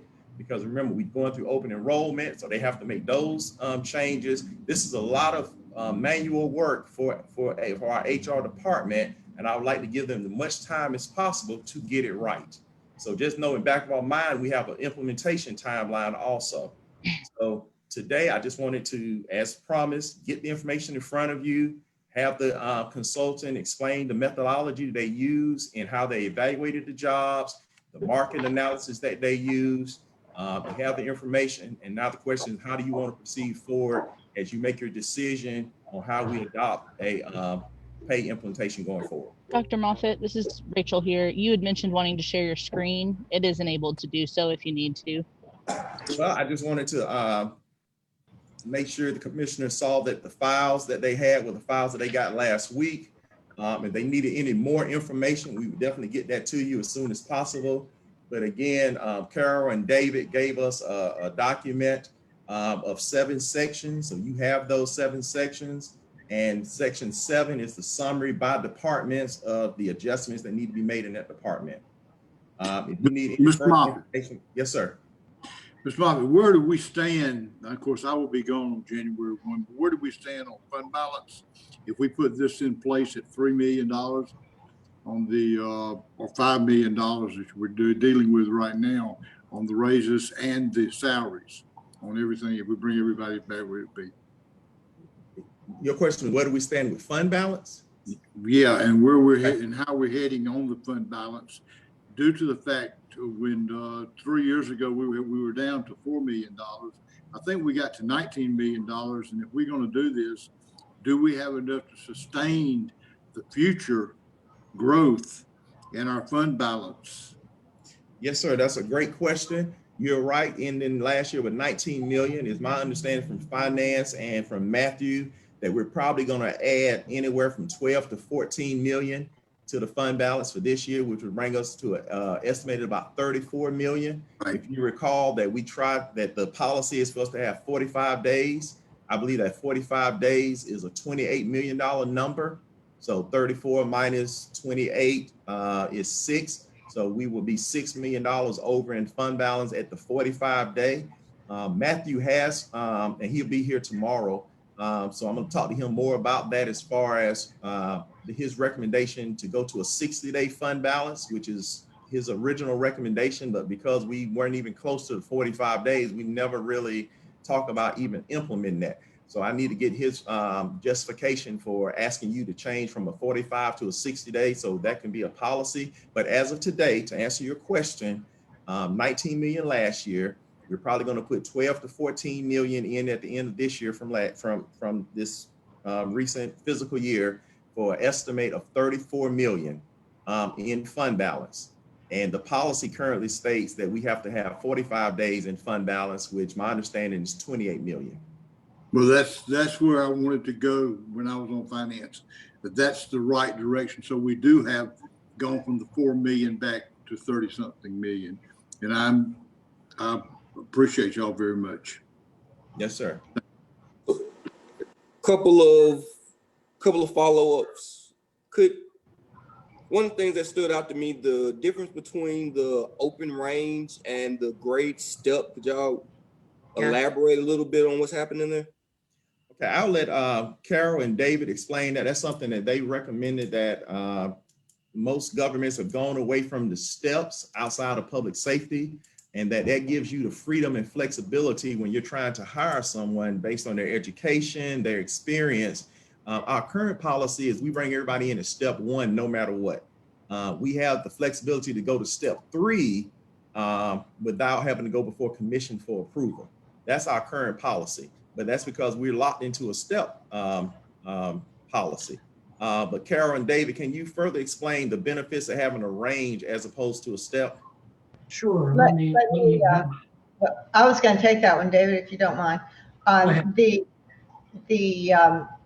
The step plan is the most common plan that you're going to see in public safety. This is something that is pretty much universal. It's when we did the market survey, we found that step plans were in place in most of your peer and competitive organizations. For your unified employees that are not in a public safety plan, the recommendation we've been making and have made is for open ranges. This allows you much more flexibility. The step plan is a financially compounding plan. It tends to roll in both a step adjustment and any cost of living adjustment automatically, more or less, for all employees. Whereas an open range plan, you're able to target a salary. One of the things we haven't mentioned is that our software that we call our classification manager software is an application, a software system that we're going to be installing for the county and providing for you. And it allows you to do these budgeting what ifs, and it allows you to calculate really right down to the penny what a target salary would be for employees in out years or for employees for the upcoming budget year without having to have a step plan. Just, and I won't belabor the point, but step plans are a legacy structure from back in the day when public sector, private sector for that matter, didn't have computers that would allow you to easily and quickly calculate salaries. So once a year, you would calculate the step plan. You do the range and the step, and then the next year you would increase the structure if there was going to be any general cost adjustment, and then you would just place everybody on the next step. So it was a sort of, it was a convenience that was designed to make pay administration very simple. Now that we have computers, and particularly since as part of our work, we provide at no cost to all of our clients our classification manager software, because without it, you would not have the sort of specificity that we think HR needs in order to run these schedules. So that's why we're suggesting open range. So help me out with that. The one problem I kind of have is a matter of equity. I've realized that one of the benefits of grades and steps is that, you know, it ensures that, you know, if I'm a recreation leader, that, you know, all of our recreation leaders, unless there is like a legit reason to move to step 2 or 3 or 4, initially based on some type of requirement that, you know, I can, without looking, I know that equity exists, but what is to prevent under this open range program to prevent a manager from hiring white men at a clip of $10,000 more just cause? I mean, because that does exist. And I thought that's why, I know that's why they do it for the military and public safety, because we want to keep those type of arguments tempered down. All sergeants make the same thing unless there's a longevity reason. So David, do you want to talk about the hiring calculator and how that fits into what we're talking about here, so that, which addresses specifically the question I believe that was raised? The what now? The situation that you brought up really becomes an administrative policy issue, because typically even in a step structure, you're allowed to bring people in at a higher step, hopefully based on them having a greater amount of experience, more skills, whatever. Those same kinds of criteria would apply to the open range, but you have much more flexibility. the steps, let's say your steps are 2% apart. I don't know what they are, but let's just say they are. You're limited then to increments of 2%, no matter what you do, whether it's hiring, whether it's promotion, whether it's longevity, whether it's cost of living. If you've got a 2% step, you're tied to that, okay? With an open range system, the organization can set criteria that allows for more flexibility, particularly in terms of finances, okay? But if you've got hiring policies, promotion policies that dictate, you know, in order for you to come in above the entry level or to come in above, you know, X% above the entry level, you have to have verifiable this experience, that education, these skills, whatever. That's how that particular situation should be addressed, is through hiring policies, promotion policies. The step structure in and of itself really won't do that. It might look like it does, but it really, it maybe is a little easier than with an open range, but the possibility is still there for the kind of abuse that you're bringing in. Interesting. Could you, using the open range, like I get it with the grade step when it comes to longevity, and if we want to do pay, like we move, like the way we talk about it is we'll move everyone to the next step based upon a year of service. So with the open range, how does that work?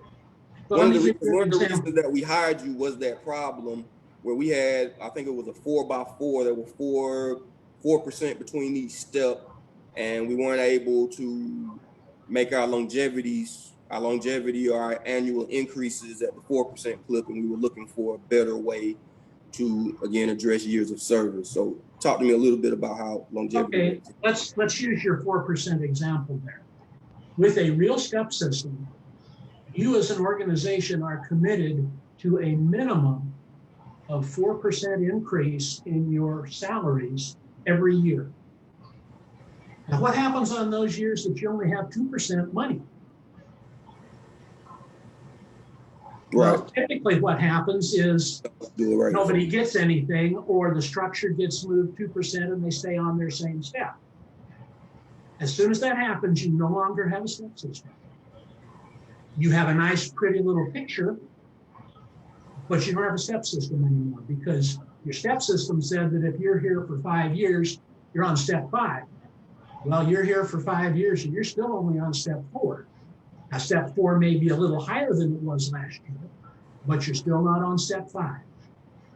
So if you go the steps and the structure adjustment, even if you only make a 2% structure adjustment, now your employee wages cost has jumped 6%. So fiscally, as Carolyn said earlier, this just snowballs on you. And eventually, again, back in the old days when Carolyn was talking about when step systems were kind of in their heyday, for the most part, public sector organizations didn't have funding issues. The money was there. Tax bases were great. Feds were giving grants. Feds were, states were supporting. Money just never seemed to be an issue. Well, those days seem to no longer be with us. And so we have to kind of take a look at reality. Chairman Watkins. Yes. May I ask a question? The open range is recommended, I'm hearing, but what do you do about the percentage? I can't quite, could you repeat that? I know they're that broke up. I know they're recommending open range, but what do you do about the percentage in that open range? If you're not using a step system, you got percentage steps. How do you set the percentages? I can, Chairman Watkins, I think I understand the question. Your question was, if we do the open ranges, how do we set the movement in the range? Yes, thank you. Okay, the movement in range will be based on the policy that you adopt and approve. And again, when they presented this to me, I'll defer to Dr. Duhart to further explain, because at her recommendation, the HR director When they presented this, she concurred with this. So I'll let her explain what the policy could look like. So as far as how the movement would look, I'm just going to provide a couple of examples. If the departments, of course, will already know what they're budgeted for salary wise. And so if they were going to say hire a candidate that was that exceed the minimum and came in with a lot of experience and so forth, there will be a policy that will be set that the HR director could approve a percentage that up to a certain percentage. Anything over that percentage will have to go to the next level of approval, which would be the county manager. And then beyond that, the mayor or commissioner approval. So then it wouldn't just be, I guess, just percentages just thrown out there. There's a criteria that's going to be established to determine what the percentages are. Is there a range now? Yeah, who establishes that criteria too? The current criteria now is step 1 to step 3. And anything what is the distance between step 1 and step 3 percentage wise? I believe each step is 4%. So 12. Yes, so actually, it would be a little more than 12% because it's compounding. So you have 4%, and then you have 4% above that 4%, and 4% above that. So again, it compounds on the way And David up. is correct. If you remember, Chairman Watkins, when you presented your resolution to go to 2% in between each step, it was not that easy. And we had several conversations about the miscalculations in the document themselves. If you recall, the reason why we asked you to pull it was because it did not represent 2% in between each step, because of just what David said of that compounding. That 2% of the previous step is actually a little bit more than 2% when you go to step 4. And again, that's very complicated, but he's absolutely right that it compounding. It builds upon itself, which kind of gets out of whack. But again, could I just interject one comment on the concept of step plans versus open ranges? The concept of a step plan is one that's inherently, it's basic, it's rooted in the public safety. Beyond that, we don't recommend it. I know there was a comment about years of service. Our classification manager software calculates down to days of service. We take into consideration either the promotion date or the hire date, whichever applies to that employee. And we calculate the number of days of service between the starting date and the target date, so that we're ensuring that there is internal equity. If it worked out, if you were going to overlay a step plan on this, if my target salary was $1 over step 5, for example, I would automatically have to go to step 6 because I couldn't go backwards. So you're going to have a lot more cost in implementation because you're going to constantly be adjusting to that next higher step. And basically, that is not buying you anything. That actually takes all the calculating and the work down to days of service and sort of blows it out the door. So if Susie was hired 2 days before Billy on a step plan, Susie's target salary might take her $10 over the step. She'd go to the next step. Billy, who was hired 3 or 4 days later, would be $10 under the step. He would just go to that step. So there is inherent problems in having a step plan, not just in the administration of it being more expensive, as David pointed out, but just in the migration to a step plan. You're going to have that constant adjustment that's, with the notion that you can't go backwards in a current salary. You're going to have that constant adjustment. So we have universally tried to convey the benefits of having an open range plan to allow financial and fiscal flexibility, and to allow you to be able to budget for upcoming events without being locked into something that basically, once it's put into place, it's going to be very difficult to change it. And I need to put an asterisk there that we're doing a phenomenal job explaining to you our recommendation to go into the step to the pay range portion. Sheriff Davis and Fire Chief Riggins are on the line, and it's their recommendation for public safety. They would like to stay on a step plan based off of our salary ranges that we create from this pay scale. So Sheriff Davis, Chief Riggins, if you would like to comment on that. But again, for the general employees, we're recommending going to an open pay range plans. And for public safety, we will create a step plan that will kind of mirror the open range, but it will be a document based on the step plan template.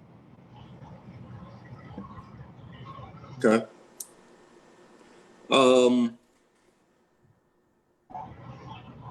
I got stuck on that 12%. So what would y'all recommend in terms of the, I'll come back to that later. And my next question is about the 3.4 in transition cost.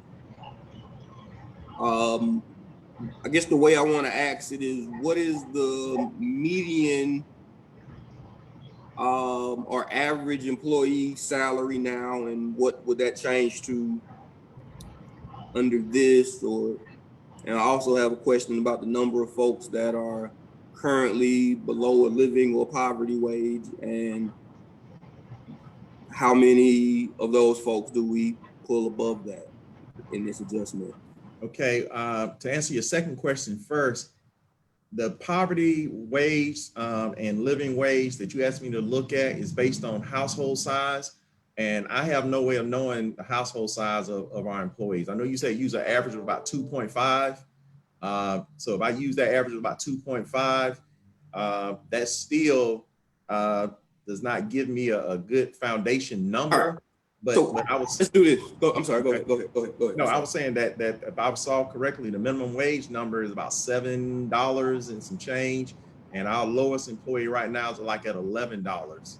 So we have no employee that is below minimum wage.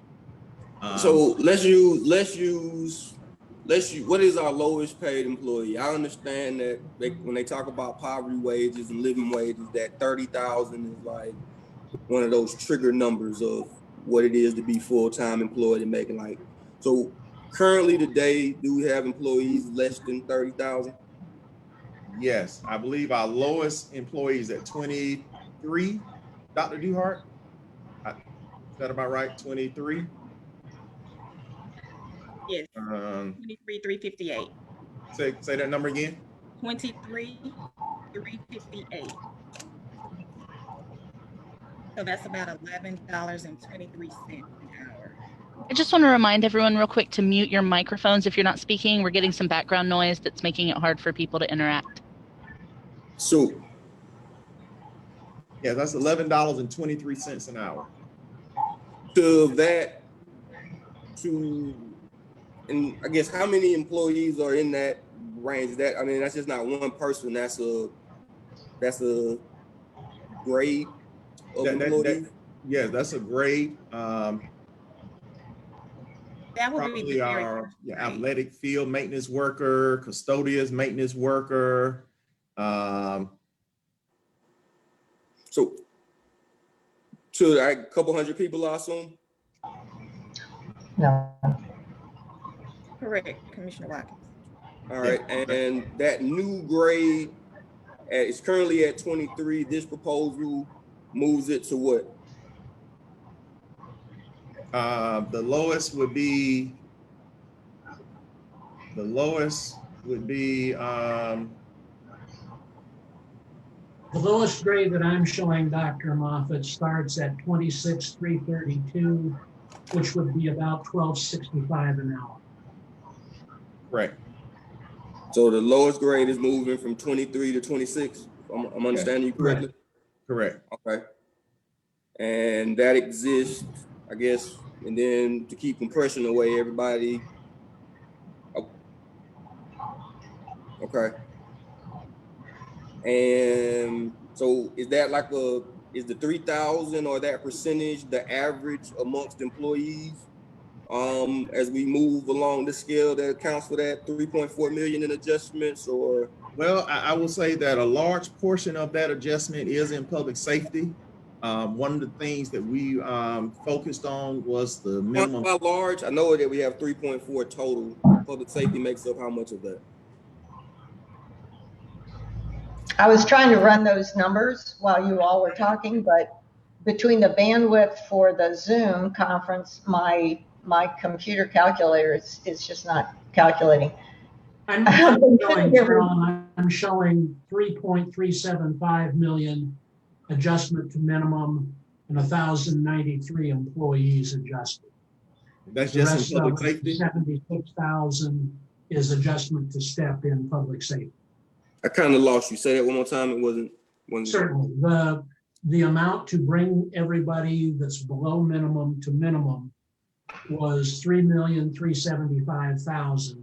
Okay. And that was 1,093 employees that were currently below our recommended minimums. And then 76,600 was needed to adjust public safety employees to a step. Okay, so of the 3.3, only 76,000 was public safety. The rest is general employee. Am I understanding that? That's the cost for all employees, both general and public safety. With a little more time, we can dig out the specific breakdown, but I don't have that at the tip of my What was fingers. 76,000 you mentioned then? I'm sorry, I misunderstood you. What was that 76,000 that you mentioned? That was the amount to bring public safety people to a step. Remember, as Carolyn was explaining, we calculate, well, right now they're making a certain money. I got it. The 3.3 if they didn't get an increase, they've got to be placed on a step. Okay, the 3.3 was the grades, and then 76 the steps. The steps only The steps for public safety, correct? Okay. All right. Questions, follow up from any other commissioners? I have a few more, but I just sent some emails in time for time's sake.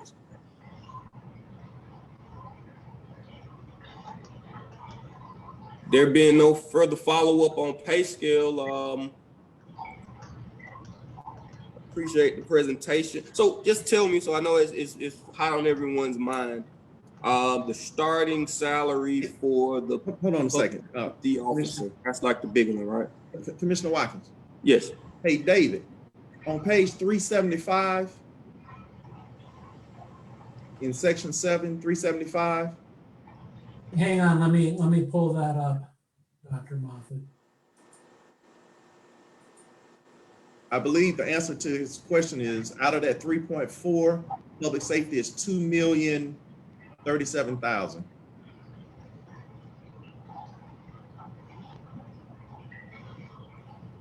Alicia, you agree with that? Okay. Yeah, that's right. That's in the report I gave you in section 7, Commissioner Watkins, on page 375. Appreciate it. Let me ask this: the starting, like the big one, that one of the ones that got us started was the starting entry-level deputy, entry-level fire recruit. What is the recommendation for that? I guess private of public safety. That number is, and on the screen I'm showing you now, is the public safety breakdown. You have this in your report in section 4, I believe it is, of public safety. The sheriff and fire department met, and in the proposed pay plans. When you look at public safety, you have 3 starting categories. One is a sheriff deputy non-certified, which is with a fire recruit. And then you have that middle range, which is the park ranger certified. And then you have that third category, which is a firefighter, which has all its EMT and sheriff deputy certified. And sheriff and chief, if I say anything wrong, please correct me, because I want to make sure that we communicate the correct information. So if the number that most people were very concerned about being in a competitive market is that firefighter and sheriff deputy certified. And that number starting recommended is going to be $40,812. But again, that's a good number, right? What is it now? Remind me what it is now. Say again? I say, remind me what the number is now. Today's starting number is, I think, around 36. Okay. Dr. Duhart shaking her head. I don't have it in front of me. You're muted.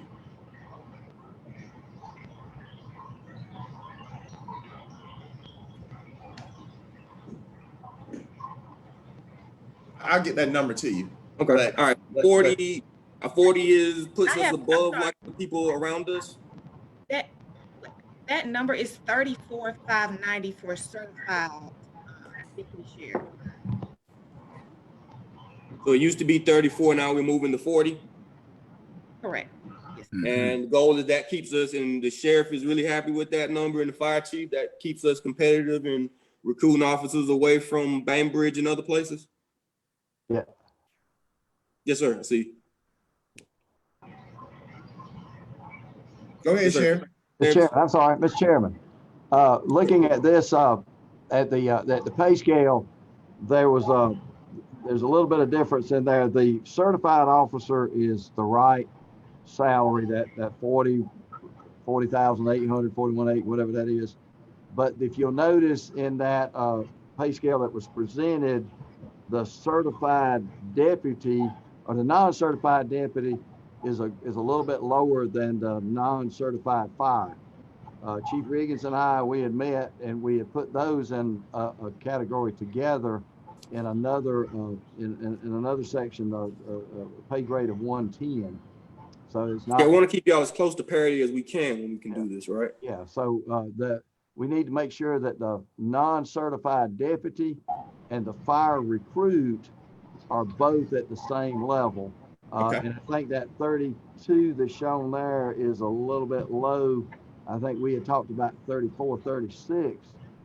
Chief Reed, you might correct me. I think we had talked about 36 for a non-certified deputy and a fire recruit. And that fell in line also with a non-certified park ranger also. That is correct, Sheriff and Commissioner. That's correct. We moved that to 36 in that range for the non-certified, firefighter and the deputy. Okay. And again, is that a problem for the administration or anybody else? It sounds. No, but this is a great example of when we use the word, and I use the word tweak, and I'm gonna get away from that word tweak. But this is a great example of taking this information, taking it back to the consultant for them to evaluate it and for them to say, okay, we can understand why that recommendation has been made. And the sheriff and fire chief are correct, and David and Carol have agreed with that. And that's our recommendation number to you as we continue to perfect this document. So that's one of the updates that in the document that why I was so hesitant of passing out a document until we had some of these updates in there. So in the sheet I just showed you, I need to get the updated one and get that to you ASAP. So Dr. Moffitt. Yes, sir. Mr. Chairman, I was looking at the sheet and I looked at it this past week when I got it. The park ranger, we keeping that pretty well close. I mean, he carries a gun or she carries a gun. He does carry a gun, but remember the park ranger only jurisdiction is at Tobo or the park. And so they cannot use that gun or have authorization to take that gun outside their jurisdiction. Except by the sheriff, because they actually were given jurisdiction by the sheriff of Bibb County. Correct. But that jurisdiction, yeah, but unlike other, correct. Okay, I'll let the sheriff explain that, but my understanding is outside of other deputies that go over the whole county, those rangers' jurisdiction are only at the parks. Yeah, if the park rangers for the Tobosofsky and Amerson Park, they're like one step below a full-fledged certified deputy because their duty station is not as over the whole county, but they are just a little bit less kind of reflective of their responsibilities and that sort of thing. I think, Sheriff, what I did was must have read it wrong because it appeared to me there were about 3 steps down. Well, it may be in the copy that you have, that may be the case, but I think in the revised copy that you will get, I think that's been rectified because you are right. The park ranger certified was a little bit low, and it's been brought up a little bit, make it a little bit comparable to the deputy. Thank you. And one last question, Dr. Moffitt. the general employees, I've not heard that much about the general employees. Are we going to get into that in the next few minutes? Yes, sir. But what would you like to talk about? Well, I'd like to talk about where I looked at, what I looked at, has it been changed any to bring them up? It just looked that it's still kind of low. I mean, to bring competent and bring well people in that can do the jobs. Based on the consultant's recommendation, about $1.4 million of that 3.4 is dedicated to the general employees. Okay, that's why I just want to make sure they're taken care of. Yes, sir.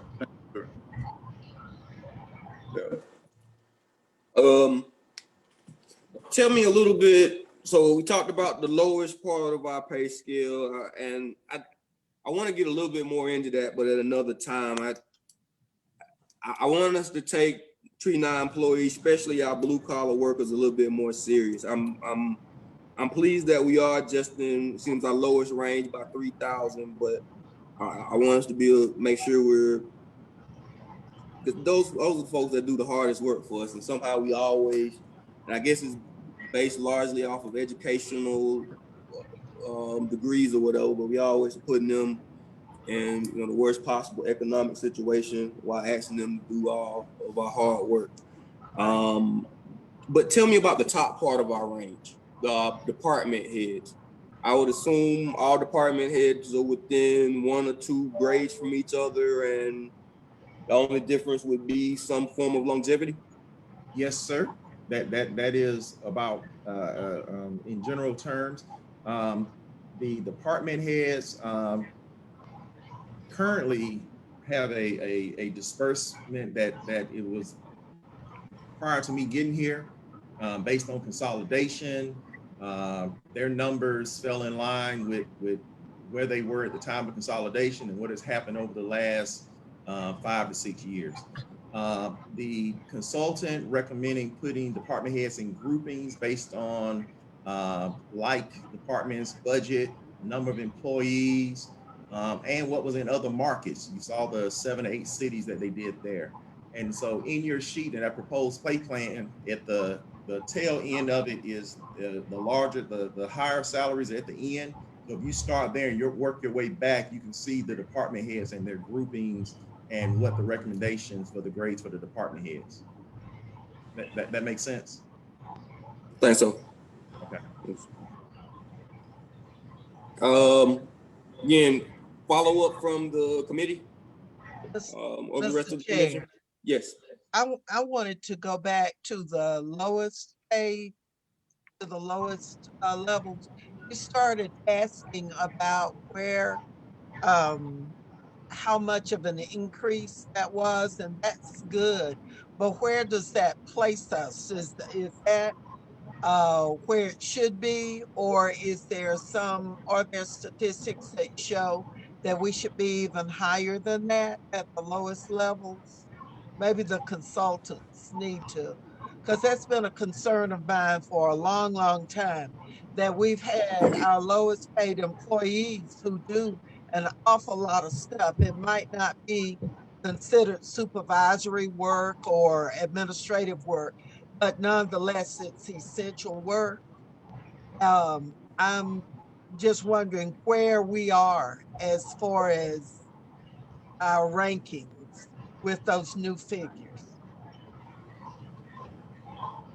In terms of looking at what the external market showed, we benchmarked against the job titles that we surveyed for from those, I mentioned those peers and competitor organizations that we used. We averaged that, and then when we set the entry level of the salaries for the benchmark jobs at or about the market average for your peers and competitor organizations. And then we designed that pay structure with the 40% to 60% ranges, with the wider ranges being at the lower end. The reason that is important is when you have those entry-level jobs that you're talking about, they have less potential growth through promotion. So most of their movement is going to come from, experience and being able to contribute more on the job. So we're putting those wider ranges down at the lower end so that you have more opportunity for horizontal growth with the organization. And once you get it past about 5 to 7 years, you find that people want to stay. They're vested in your programs. Your benefits are outstanding.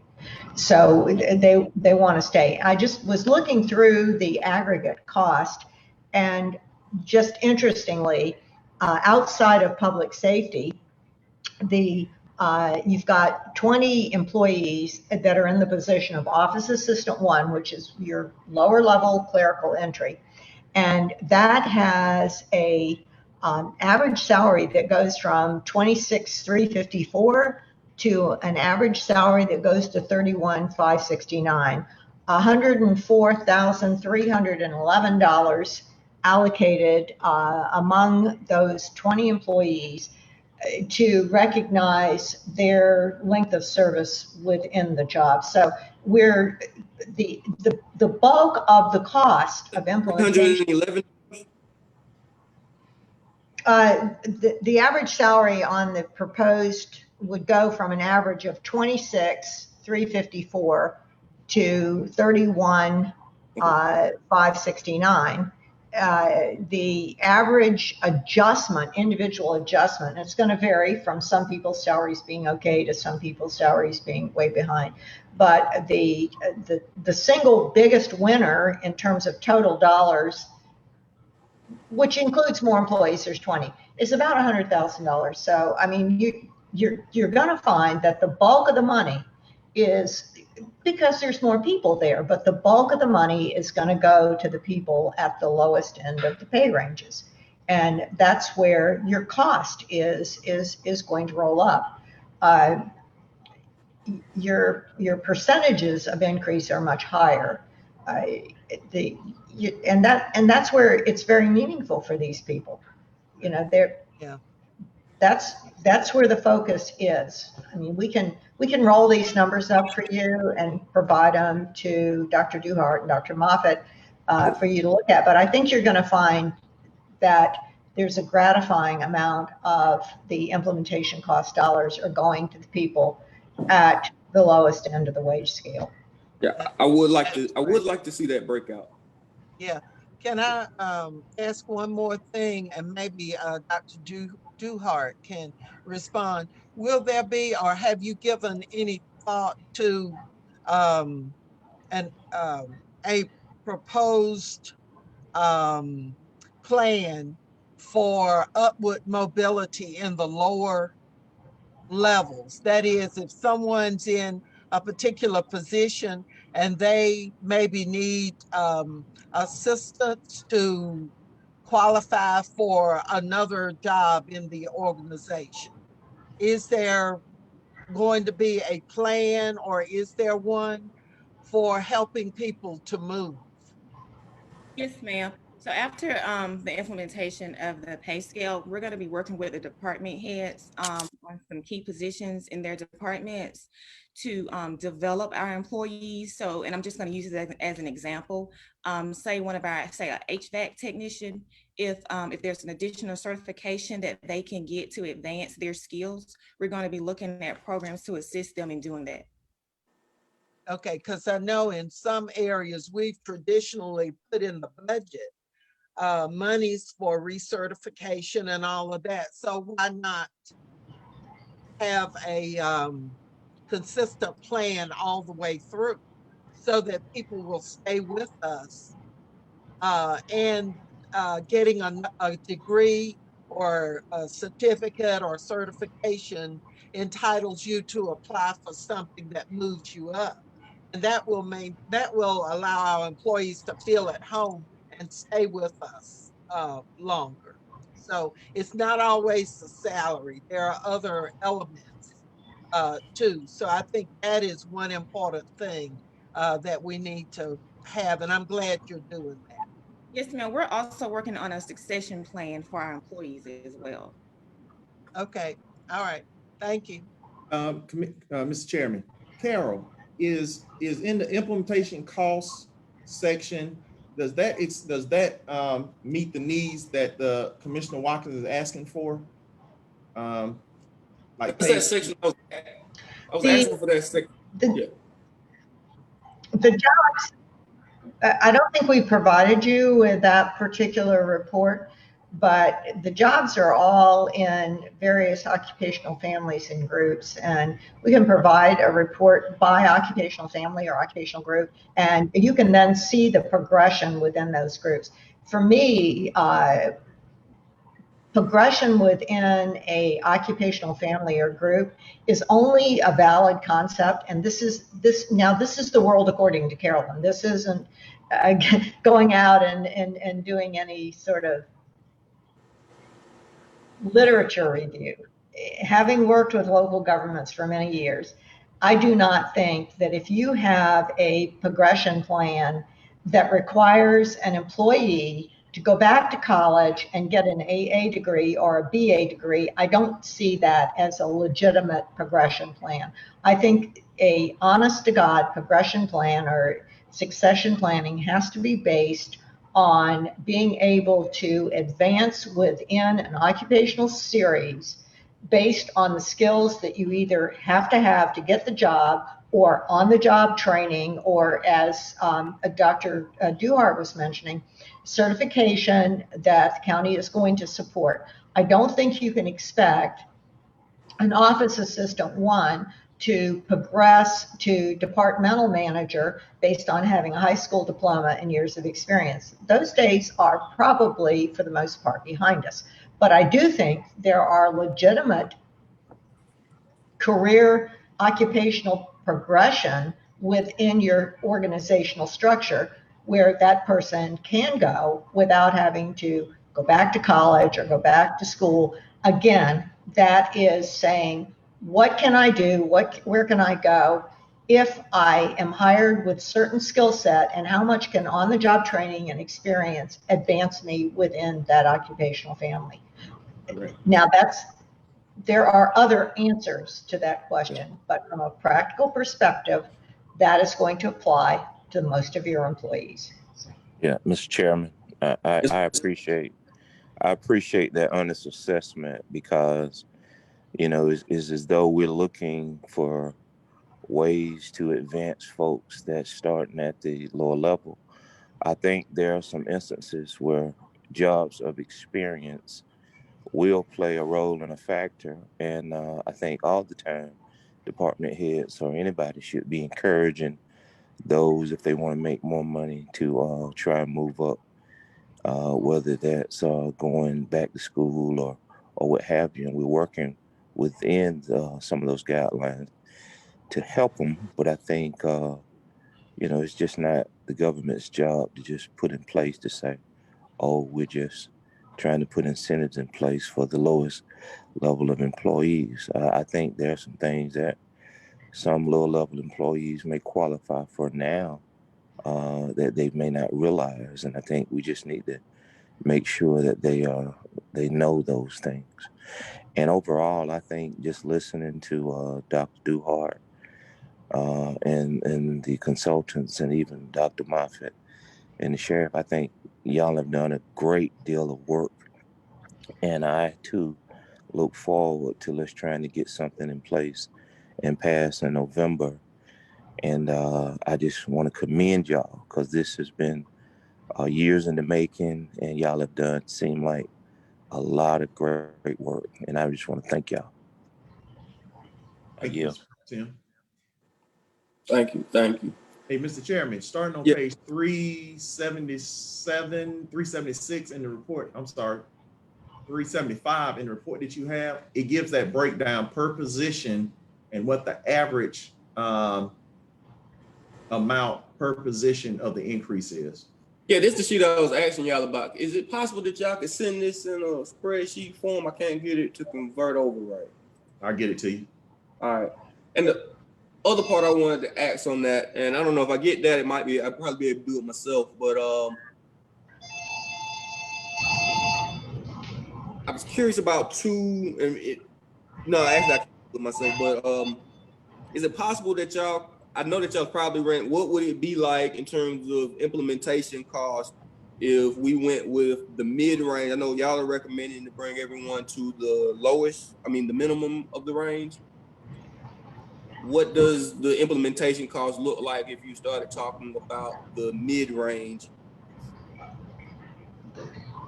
We would have to implementation? run, we would have to run that number, but I mean, I'm struggling now trying to figure out how to pay for the minimum range. So I will run that number and get it to you. All right, I'm just curious, and because she brought up a great point, I thought that particularly I'm concerned about some sections. If you're running scenarios, sections 201 to 206, I would love to see a scenario where we're like 30,000 is our lowest paid employee. I think we would do our folks in our community a great gain if we were there. So you were like 206. You were Well, like 29. You were like 29,775 to be the minimum salary. So you were like yeah, something like that. So you were like from 201 to 206 be combined into one range. I don't know. I'm not sure what the best scenario is to get it done, but I don't know if you just move. I'm not sure how you shift the. Yeah, we would have to look and see if there's any. We would have to look and see if there's any reporting issues in that. Because somebody in 201 could report to somebody in 205, and so we would definitely want to see what would it be like just if you kept it named 201 and instead of the lowest being 24, it started at 29, and I don't know, just kind of, I'm not sure exactly how is it 5% gaps between each? I think I heard that earlier. Yes. Yes, it's 5% between grades. Yeah, so if we started the first grade at 29 and then moved from there, I'd be curious on what the economic impact is overall. If I could just say, just so we sort of have a talking point here, when we do that, what we do is we keep the maximum of the range structure and the market point of the range structure the same. So you still have external competitiveness. If there is a policy decision that you want to see the entry level of the range starting at, say, roughly 29,000 or 30,000, then what we do is we truncate the beginning of that range. So you still have the range growth. You still would keep the same numbering system. So somebody in 202 could still report to somebody in 204 who could report to somebody in 206. So you're not up-tumping the whole apple cart, nor are you moving the entire structure by $10,000, which is going to be very costly. But yes, we've done that, and we can do that for you. Yeah, I would. Yes, if you could, I would love to look at that option. Give us a, so thank you.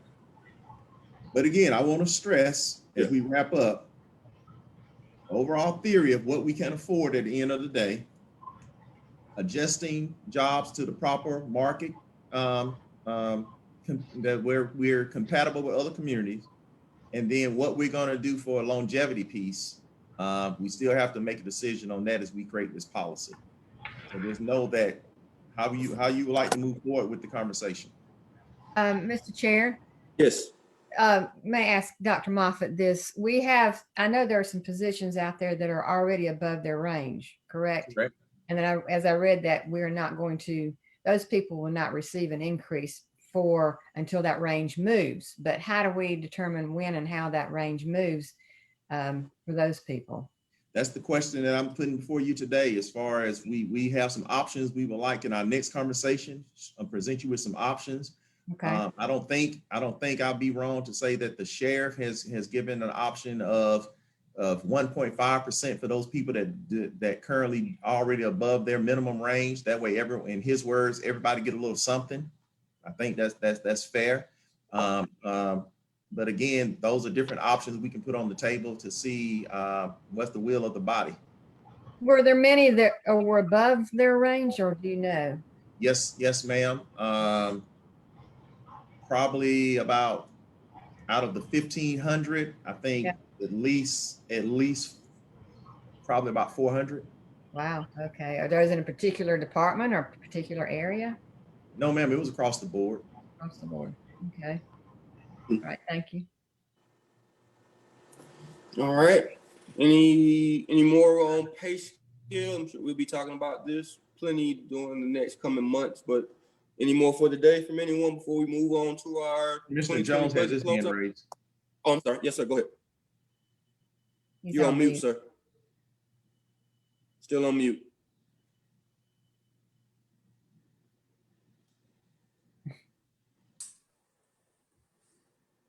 I don't know who muted me, but anyway, my comments are, we certainly want to pay everybody as much as we can pay. Our employees are certainly the lifeblood of the government. We know that. But we need to heed the words of County Manager Keith Moffitt. We got to do what we can afford to do. It's nice to dream of bumping up the lower level $5,000, but that may put us in an unaffordable position. We've got to be able to do as much as we can do, but it's got to stay with what's affordable. So we need to keep that in mind. Thank you. The same would be true with those above their range already. We got to watch what we do to that, because that's going to bump it up too. If we're talking about moving theirs even 1% for those 400 positions. Yeah, So, maybe it's not a 1.5%. I don't know, but it's a subjective call, and one's not right and one's not wrong, but it's got to be affordable. Stated.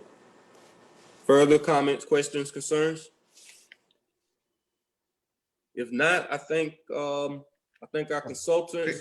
Sheriff has his hand raised, sir. I'm sorry, I didn't hear. Yes, sir. Go ahead. Let me switch to gallery view.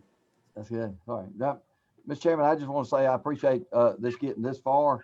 This has been a lot of work to get here. We've been working behind the scenes with Dr. Moffitt and Dr. Duhart and with the consultants. And so I'm glad it is in your purview now, and I want to work with you to get this thing to fruition. And so I'm glad we've got it this far, and look forward to something being implemented to get something for public safety as well as all the employees. And just appreciate y'all's review of it. And I'll be here to offer any kind of support or guidance or input as it's going along. But I just want to say thank you. Thank you. Further questions, comments, concerns?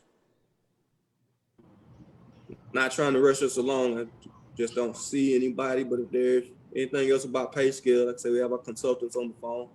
And I would like to thank David and Carolyn for their work. Joe Allen. Commissioner Allen has his hand up. Go ahead. He's on mute. You're on mute, sir. Commissioner Allen, you're on mute. Okay, You're back on mute.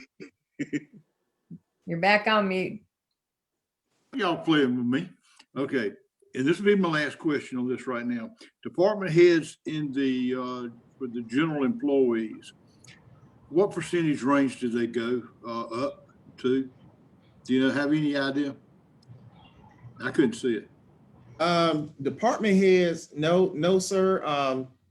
It varied because some are already above their minimum, and some, based on the reevaluation and the grouping, some need to be moved up a little bit. So it just varied.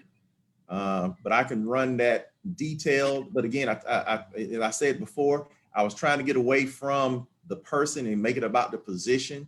So as I show you this, in that the report you have, it just has it by the position of where the new minimum salary will be. But I can run you a detailed report that shows exactly where everyone is going to end up. Dr. Moffitt, one thing that I think about, we've lost some very, very good employees, department heads. I mean, it puts you at that point. I mean, if we didn't pay you what you were worth or what you needed and what we thought we had the money to do, you'd find another job. That's where we found we've lost other people doing the same thing. And there's a possibility, I've said before, we're going to lose other department heads that we don't need to lose that experience. Yes, sir. And you're right. But I don't want to speak for all the department heads, but even for myself, the department heads do not want to make us the focal point of this pay scale. It is about the general ranks and the general employees, knowing that we as department heads also need an adjustment.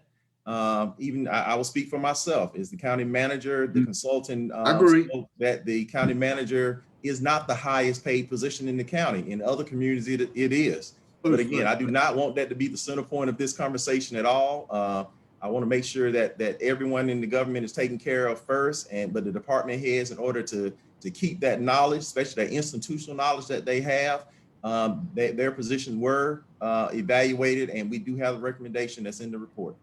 But my point I'm trying to get rationalized to get to is that if we get those employees looking further on down the line, they want to move up. They want to make sure that if they get a promotion, they're going to get a raise with it. That's when I was a firefighter for so many years. I was looking to try to get promoted, try to go on down, make the money the chief makes. You know, of course, I never made chief, but bottom line, that's the standard what people want in doing any job. They want to go up as far as they can go. And they would like to see a raise there for them, as well as you. You need a raise. Bottom line, other individuals up there, I know the salary, and I've pushed for this for a long time, that we take care of our employees. Our employees are our backbone, all of them, not the commissioners, it's the employees. And all the way from the first one hired to the last one hired. We have to take care of all the employees. And that's all I've got to say. Thank you. I totally agree.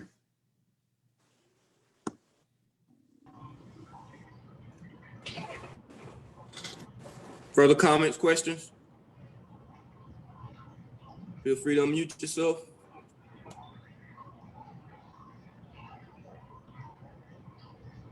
If not, we're moving on to our budget conversation. I believe County Finance Manager Christy Lucci's on the call. Yes, I'm on here. All right, and we transition into the budget closeout resolutions, the items A, B, and C. You could speak on them. I guess C's not really about you, but if you could also tell us a little bit about the Transit Authority as well. But what I have before me is a $28 million transfer for outstanding purchase orders and a $697,000 amendment to the FY20 budget. Okay, the first item A, this is the normal supplemental appropriation just to transfer open purchase orders from one year to the next. I believe, I don't have the exact number, but last year it was about 30 some odd million. So it's a little bit less this year, but these are just your normal standard purchase order rollovers from year to year.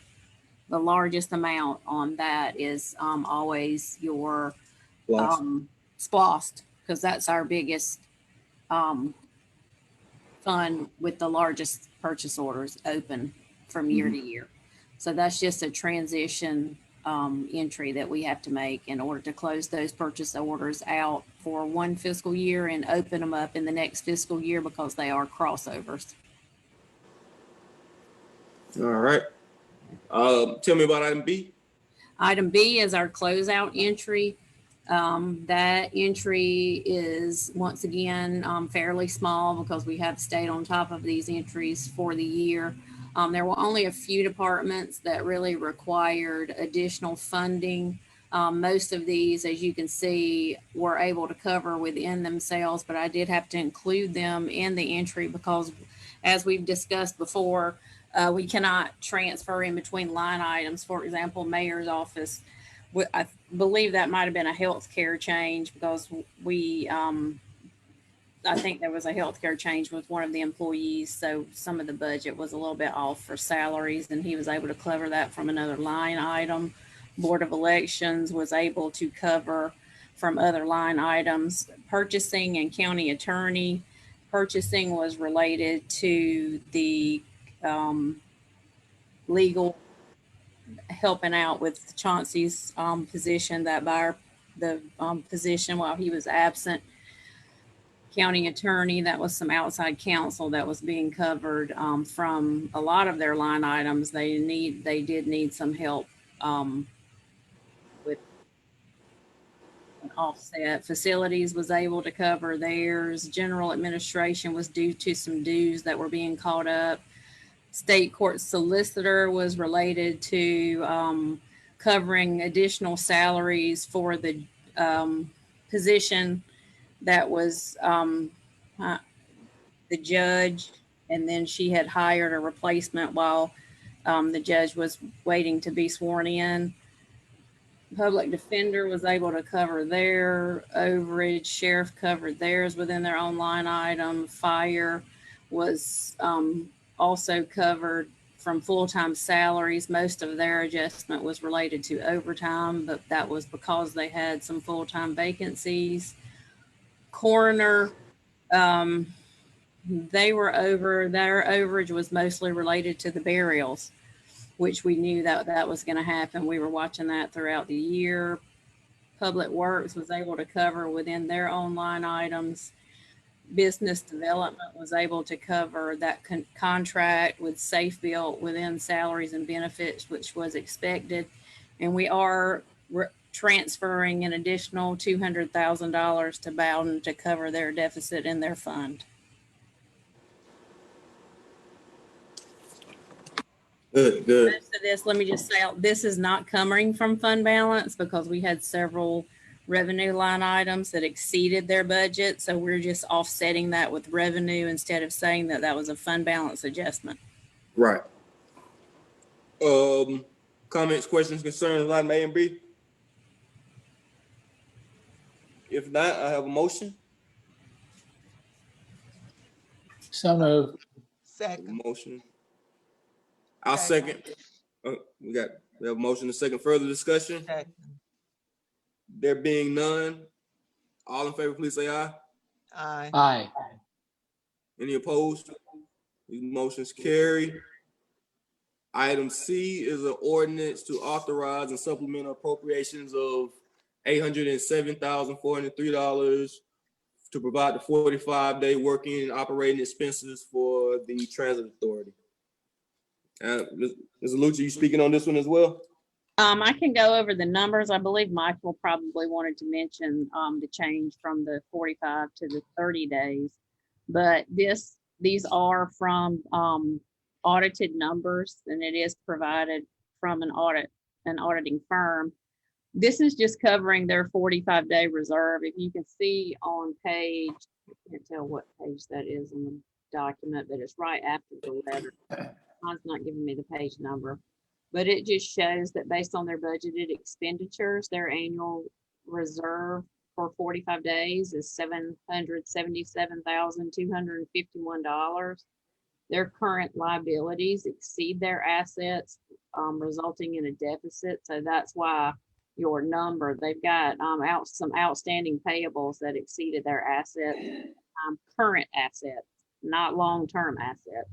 This is not in any way meaning this is current, like liquid funds that you have available immediately.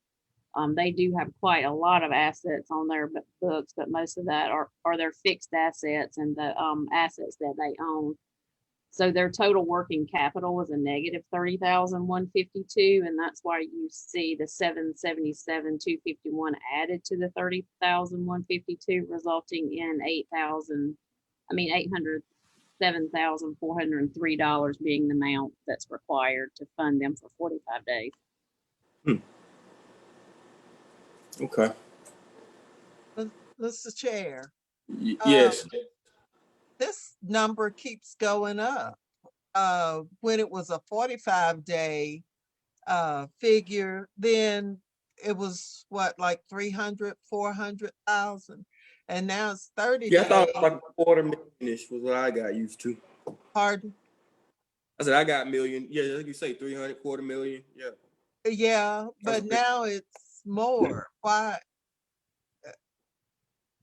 If you look also on their, it's a calculated number, but if you look at their balance sheet, their statement of net position, like their current assets, just to show you how those can sway, their current assets last year were 2.5 million, and that number is just down to 1.9 million this year. So depending from year to year, whatever their current assets in cash versus their current liabilities or their payables or anything that's due out within a short-term amount of time, that number also was higher last year as well. Excuse me. It wasn't 800,000. No, ma'am. No, ma'am. I was talking about their balance sheet numbers. No, you're right. That number has gone up over the last few years. I think this is the first year it's doubled. I mean, I remember. Yeah, what's the total budget in it? What do we do budget wise for them? 2.5? Are you asking what we contribute to them? Yeah, that's what. Yeah, it was like 2.5 number, right? I can't recall exactly what their funding was. I'd have to look that up.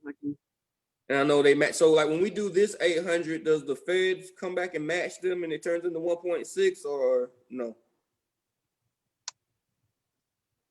I don't recall the answer to that question. I know that that's come up in the past, but Okay, I can't quite remember either. But okay. And Michael, you available to speak a little bit to the contractual relationship? I know we did change that MOU last year, right? Yes, sir. So we, as y'all will recall, we had the bi-party agreement with them that we last entered into in June of 2016, and that was for the 45-day maintenance. And the way it works is at the end of every fiscal year, they prepare this audit. They say, well, what's the amount to get us up to that 45-day reserve? And then they present us a bill, so to speak, for that amount. So back in April of 19, the commission voted to terminate that contract. That termination, the way the contract was written, it wasn't terminated effective immediately. It was basically give notice of non-renewal. So we terminated effective June 30th of 2019. And so the financial reports that are attached to this resolution indicate the amount on June 30th of 2019 in accordance with that contract to get them to that 45-day operating reserve. Last July, the commission approved a new bi-party agreement to require just a 30-day operating reserve instead of a 45-day.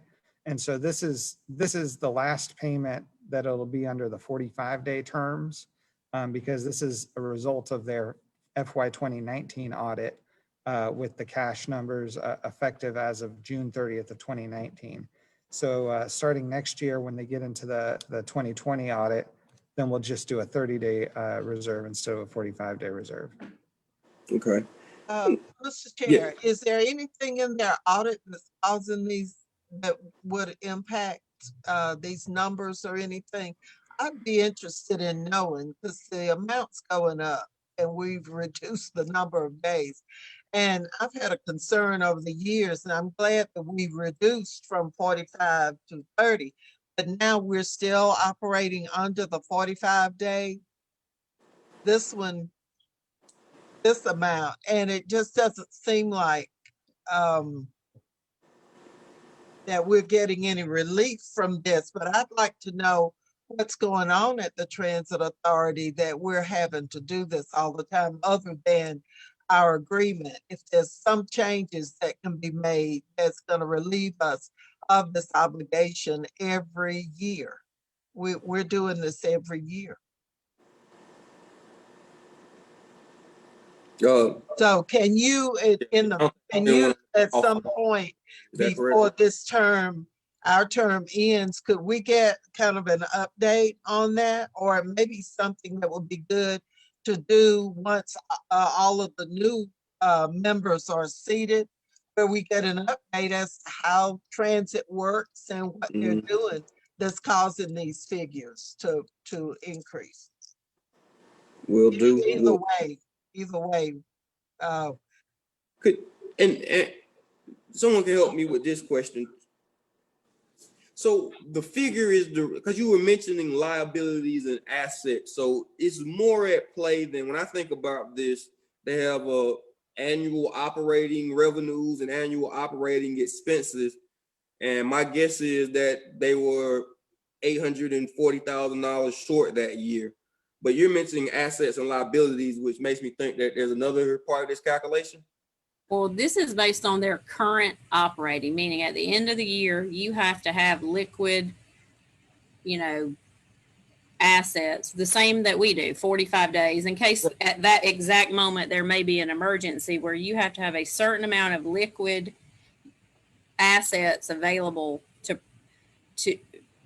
do something with. And if your money is invested in long-term purchases, such as your equipment and it's not liquid, then that doesn't count. And that's why only your most current assets are used in the calculation based on our contract. So Okay, that's we don't factored ever in get the it price back. of buses and like, so our asset would be, we have a bus that our liability would be the note on a $200,000 bus, right? Right. And it would be the full 200,000, That not is the not, 5,000 you paid in fees, right? and the portion of your current liability in your scenario, what you're stating, your current liability would be what's due within a certain amount of time within that date. So if it's a current liability, that might be the payment that's due within the next 60, 90 days. And then the rest of a payment on an asset of that nature would be in your long-term liabilities. All right. But this number is just thinking about the current liability. It's only talking about, we are talking about a reserve amount of money, and you cannot use long-term assets or long-term liabilities to calculate that, because it is saying we are providing them with a 45-day amount that is more liquid than something that's out in a longer term, so that if something were to happen, you have 45 days to get something done. And I know the transit authority isn't on the call, but 807,000, that means that they either need to find a large source of revenue or cut expenses, and that's what they've been trying to do, because cutting expenses is them cutting routes. The way I can remember that conversation going. So we end up with this problem. We don't ever get any of this money back, do we? I don't think so. I don't ever remember us getting any of it back. It's sort of like a loan to them, because we fund the transit authority in the budget. And then every year they come back with this figure, and every year it's been growing. It's been 300,000+ or 400,000+. And then this year it's 800,000+. And I know that there's an agreement that we have that forces us to fund this, but we don't ever get it back. So apparently it's being absorbed into the budget. So it's an extra amount added to the budget. So is there a mechanism for us ever to get this money back? Not. Christy, Ms. Alucci? According to our agreement, each year it's based on those numbers, those audited numbers, whatever are in those current assets and current liabilities at that time for the working capital. I mean, we would have to do a different type of agreement possibly. Because it is based on whatever their numbers are at a certain point in time. Give me an example of a current asset. Cash that's sitting in your bank account. All right, so not an investment, not a CD. Purely cash. Mm-hmm. No property items or anything. Or potentially, and I don't have, detailed backup to how those are classified on their statements, but these are audited numbers and they would be classified appropriately based on my knowledge. So it would be something that is a more liquid or asset. Well, it is like a revenue cycle or something that's coming in the next. It is concerning that it's almost doubled in the last year, it seems like. So do we know what that is?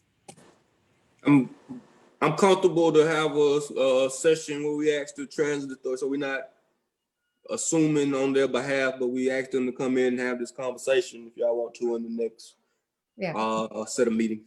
Yeah, that will be good. And who are their auditors? Who audits them? Who does their audit? Anybody know? I do have access to that. I don't have it right in front of me, but I can find out. Hold on, I I have have it here. It's Howard Moore and McDuffie PC. Was the Right, now firm that sent the letter? they've sent this letter. I'm not sure that they are the ones that do their full out audit. We would have to check that because it could very well be another firm. This is an agreed upon procedures, but they may still do their audit as well. I'm not sure. Oh, Malden Jenkins did the independent auditors report. Okay, That's also attached to the it is. Okay. resolution. Okay, I don't want to be unfair to them, but I don't want them to all automatically assume that every year and they get to a particular point in time and the conditions are just right. And then you ask us every year to put this money in and we go ahead and do it because we're concerned that we want to make sure that we are in compliance with that agreement. But I'm just wondering why we don't ever get any of it back. Because surely they get to a point where they're operating at a point where they don't need that money. Because to me, it looks to me like it's a loan to them so that they can go and borrow whatever they need to borrow from the bank or maintain their lines of credit or whatever. So we're just kind of borrowing them, filling in until they get to a certain point where they're able to handle it on their own. And at that point, my question would be, do we get any of the taxpayers' money back for the other operations of government? And I'd like to discuss that. And I appreciate you, Mr. Chair, for being willing to have a more in-depth discussion. Okay. Commissioner Jones? Chairman Watkins, yeah, just a comment and then a question. We don't get any money back. We fund the MTA along with the federal government, plain and simple. Right. I got a request from Christie. I haven't received July, August, or September statements, monthly statements. I thought I was going to get those, but just speaking for me personally, I never did receive July or August, and would like to get those each month. Okay, we've gone over them in the meetings. We have, but I'd like to have okay. a printed copy if you could email them to me. Okay, I'll do that. Thank you. All right. What's the will of the committee here? Need a motion? Well, we're under contract, so I'll second his motion. All right, we have a motion. We have a motion and a second. Further discussion? There being none, all in favor, please say aye. Aye. Any opposed? Motion carries. Mr. Chair, yes. Mr. Chair, I do want to commend them for their sanitizing of the buses and all of that. I've been seeing a lot of things that they've put in place to ensure the health and safety of their riders and the drivers and all of that. So they're to be commended for working with, I guess, emergency management and all the other entities in making sure that people get a safe ride on the buses. So I've been impressed with that. Mm-hmm. Mm-hmm. We'll move out of order and move to the consent agenda. And I'm asking for a vote of all 6 of these items at the same time. I'll make that a motion for the approval of the consent agenda. Are there any items that y'all want to pull out for further discussion? I did.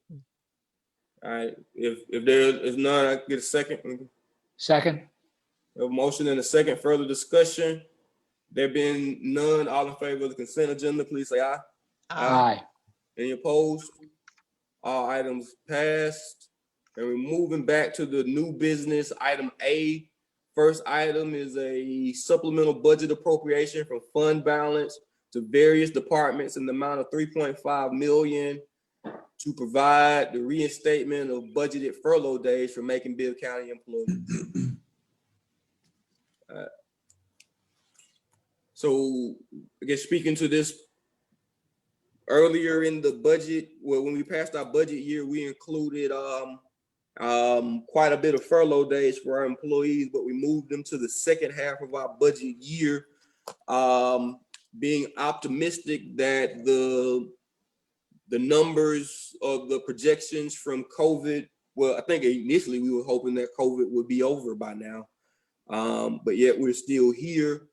But we've learned over the months that our funding from sales tax revenue still has not dipped as much as we have anticipated. And I don't think I'm speaking out of turn to say that this month was a record month compared to last month. And please correct me if I'm wrong on that, Ms. Lucci. That is not necessarily, yeah, it's a record month if you just look at the physical number. So yes, however, they did say some of those were adjustments from audits from prior years. Okay. So it's not necessarily, it's a record month, possibly if you're only looking at the total dollar. But if you were to go back and look at sales, then the number is close to what we received in the prior month of exact month of last year.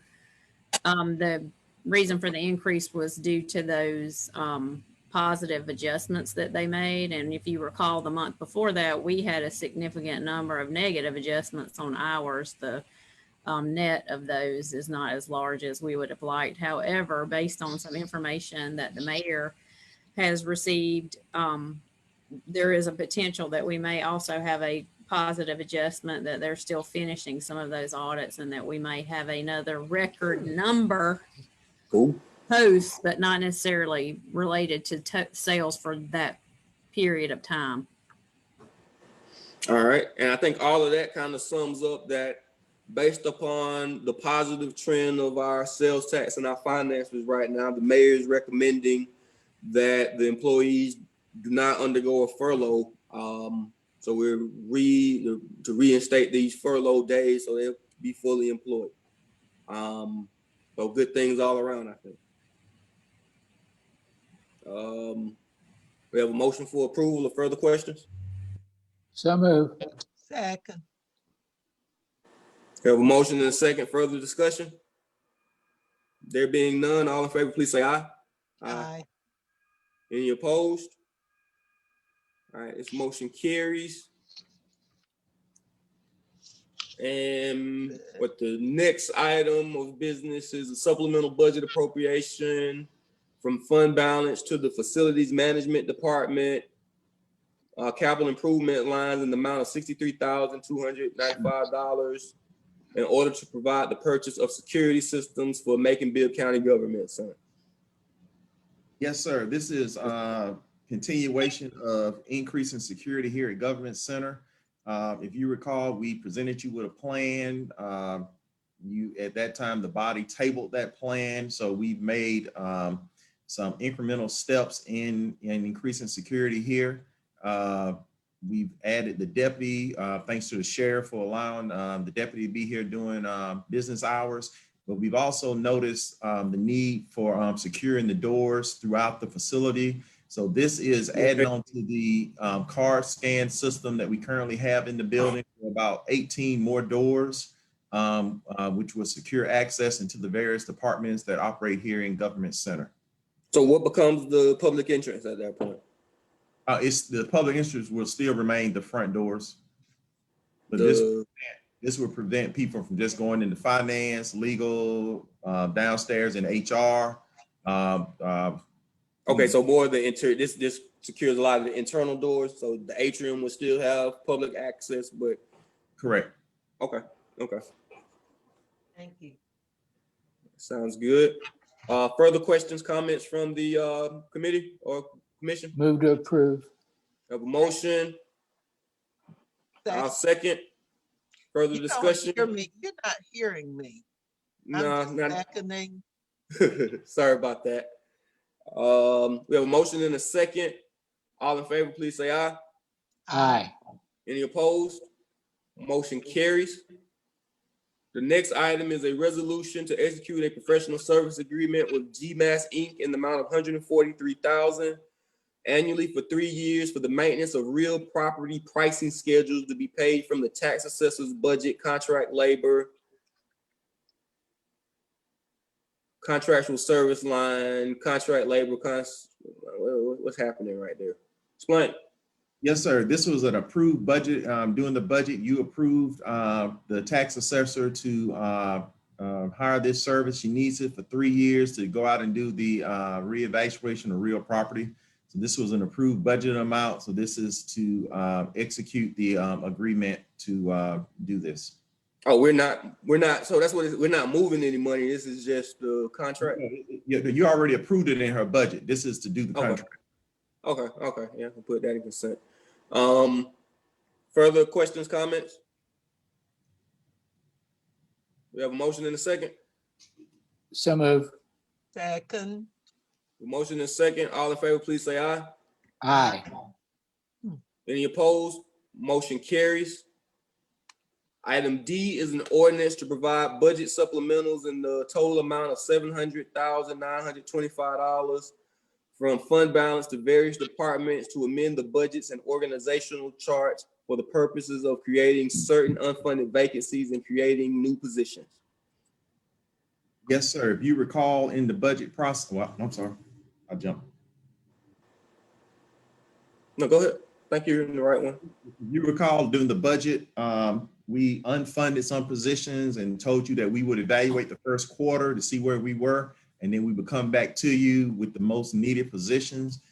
This is the first of doing this. I anticipate that I'll probably do this 2 more times in the coming months as we reevaluate the workforce and most critical positions that are needed. So these are the ones that met with the department heads that they're saying that they are severely understaffed and would like us to fund these positions. And at the same time, based on organizational needs, we need to create 2 positions.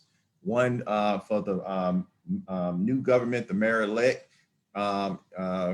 the position of executive assistant to the mayor was removed from the budget, I believe 2 budgets ago. He has indicated that he's going to need that position. So this will be creating that position there. And it'll be creating a position in the clerk's office and moving the current mayor secretary to a position that will best utilize her skills and assist with the work being done in the clerk's office. So 1 position in the tax commissioner office with the business license clerk to finish out that. The tax commissioner is currently doing alcohol licenses, and he will start doing business licenses on January 1. So this clerk will finish out that. Facility maintenance, 5 positions, a carpenter 3, an electrical field supervisor, 2 traffic signal technicians, and an HVAC technician. 1 position in Superior Court, 1 position in engineering, the engineering 4 position, 3 positions in recreation, and a new position, director of procurement. You know what we've been going through with the procurement department, kind of having a hybrid between finance and the attorney's office. So we felt like we needed to create a director position that would get us a qualified applicant in that. And then also we will be filling the procurement manager position, but that's already funded. Another position is in the fire department, a creation of a fire position to oversee code enforcement. If you recall, I told you that it is the goal to move code enforcement into the neighborhood risk reduction division. And so that person will be overseeing code enforcement, the safety. Fire department, risk reduction, what was all of that? What? Okay, no, I'm sorry, finish. I'm sorry. No, if I told you when doing the evaluation of code enforcement, most communities have it in the public safety department. So instead, in lieu of putting it in the sheriff's office, it fits in perfect with our fire prevention services where they are already in the community. And so in talking with Chief Riggins, we agree. You want to move code enforcement to the fire department? Yes, sir, in the division of neighborhood risk reduction. Okay, how many people are we talking about?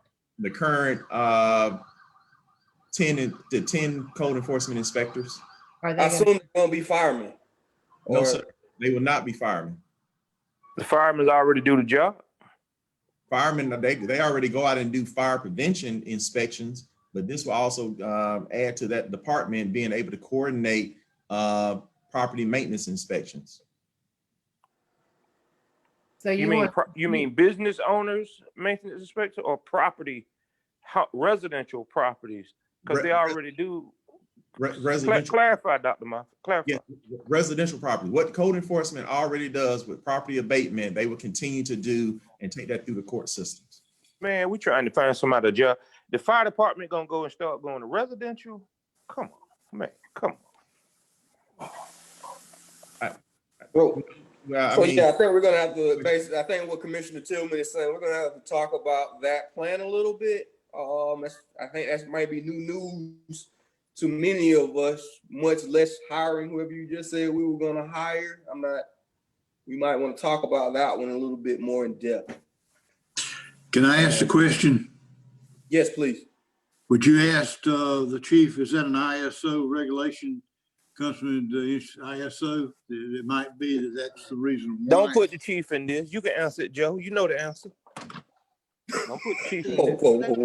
I mean, if I need to make this a total separate issue, that explanation, that's okay, but I can start from the beginning. If you recall, we decided to reevaluate business services. The current function of business service of business licenses. Exactly. Tax commissioner. Okay.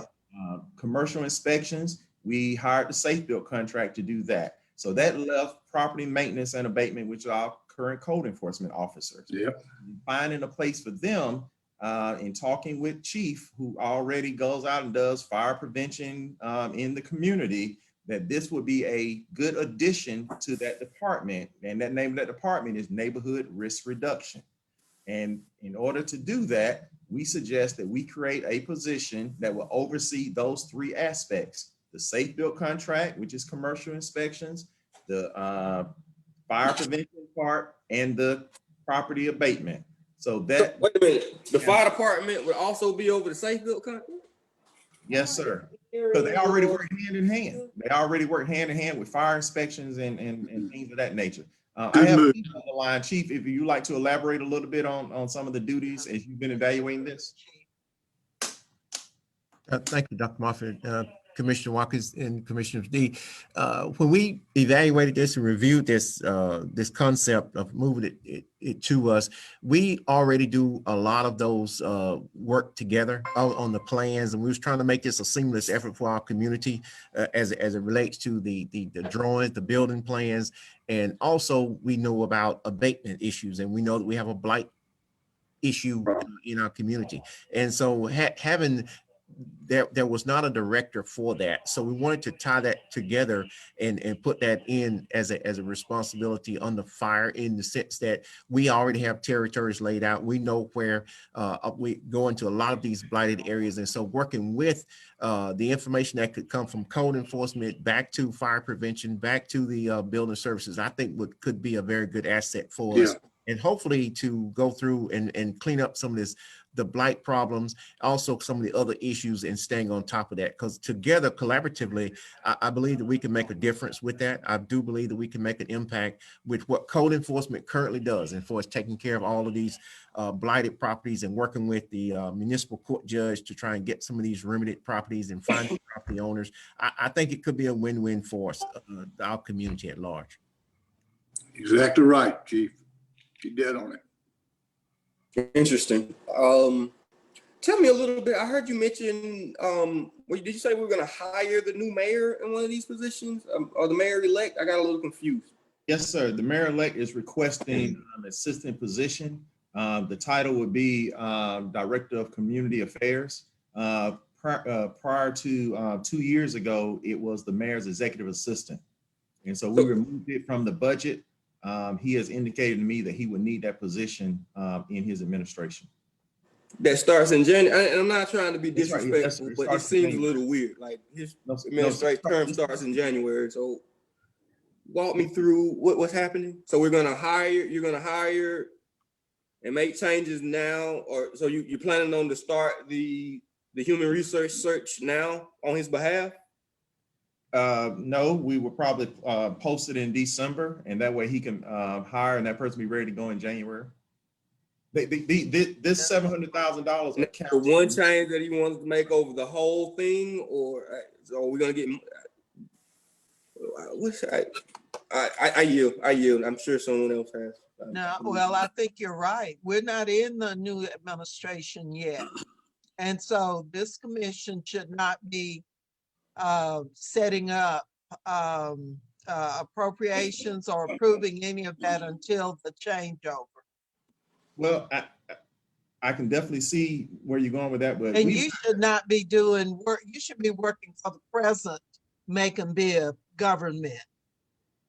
That's where your work. It seems like you're devoting a lot of time to an incoming administration. We've got enough work to finish up our work in this term. Yes, rather ma'am. than taking on something else. Let the new folks explain what they need, and then we'll approve it at the appropriate time. I'm just not in favor of doing this at this time. I'd like to hear more from them. And you Yes, shouldn't ma'am. have to explain what it's for. They Yes, need to. yes, ma'am. But I'm also trying to create a smooth transition. I understand we can do it in January when folks are sworn in. That's when you do it. Commissioner Jones? Yes, sir. It's entirely appropriate, and I appreciate the efforts of Mayor Rickert trying to help with a smooth transition to the new administration, and I appreciate the efforts of Dr. Keith Moffitt, our county manager. So it's entirely appropriate because we have to deal with the budget prior to January. We can't wait till January to approve the budget. It's going to be approved. We're going to be approving things prior to that. So in my mind, it's entirely appropriate. I appreciate the cooperation from one administration to another. That's the way we do it in the United States of America. So I appreciate the efforts of our local administration. I don't think so, sir. You need to look at the transitions of federal government. You need to look at the transition of local government and state government. You don't get to start working until you're sworn in. You can do some preliminary stuff, some studying and all that, but you have to wait until you're sworn in. That's why it says elect. Mr. Chair. So I'm not going to support stuff for a future administration because I think they need to present and justify what they want to do. And we approve stuff every time this committee meets, including budget items. So this stuff that you're talking about, a smooth transition, if folks aren't ready to smoothly transition, then they just have to take their time. Mr. Chair. Just like we're gonna do in Washington. Commissioner Wynn. February 20th. Thank you, Mr. Chair. I appreciate the mayor and the mayor-elect working together to try to make it a smooth transition. I thank the mayor for doing that. And I think that Dr. Moffitt is doing what he's being asked to do by the mayor, current mayor, and by the mayor-elect working with him. I don't know how transitions were done in the past, but I'm sure that before, I wish we would find that out, but it's been a long time since we transitioned from mayor, but maybe he can tell us what he did when he transitioned. He probably started looking at new people to come in under his administration and started talking to them and probably even interviewing some of them before he actually transitioned into his position. And we could ask him now, he's on the call. But I do think that it's appropriate to do it ahead of time, because if you don't, then you're going to start with positions that aren't filled in January 1, and you're going to have to find people, and that could be 4, 6, 8 weeks. And we may have some problems when those people aren't there to do those positions. I would like to hear how it was done before, but I think it's appropriate for our current mayor, who's currently working for us, and he's helping the mayor-elect to make this transition smooth from the position. I think it's appropriate to do that now. Maybe the mayor can relate or give us some information. So is that germane to what we're talking about? We're talking about appropriations. Yes, it is, because if you're talking. Now, you're not presiding, Valerie. I think. Elaine, I would like to make a comment. Excuse me. Neither of you have the floor, so let's yield. Yes, sir. Try to bring us back into focus. So the 700,000, that is the annual amount. That's assuming No, 12-month budget year, or is that prorated? No, so that is prorated being on the position. Like some positions, once you approve, we would like to start hiring for immediately, such as the facilities, the assistant director in HR, and some of them are from an annual lens, how much is this worth? I would have to calculate each position and do 12 months instead of the Michael. It's in the resolution. The total for all 18 positions is 1,134,000 roughly. So today you're asking us to approve $1 million of new hires.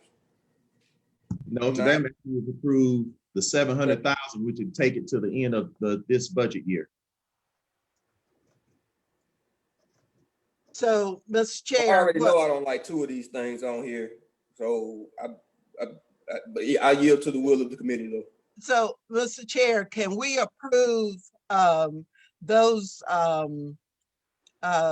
reinstatement of those positions that we've been talking about for a long time, and then any new stuff, we leave that for its rightful place, which is in January?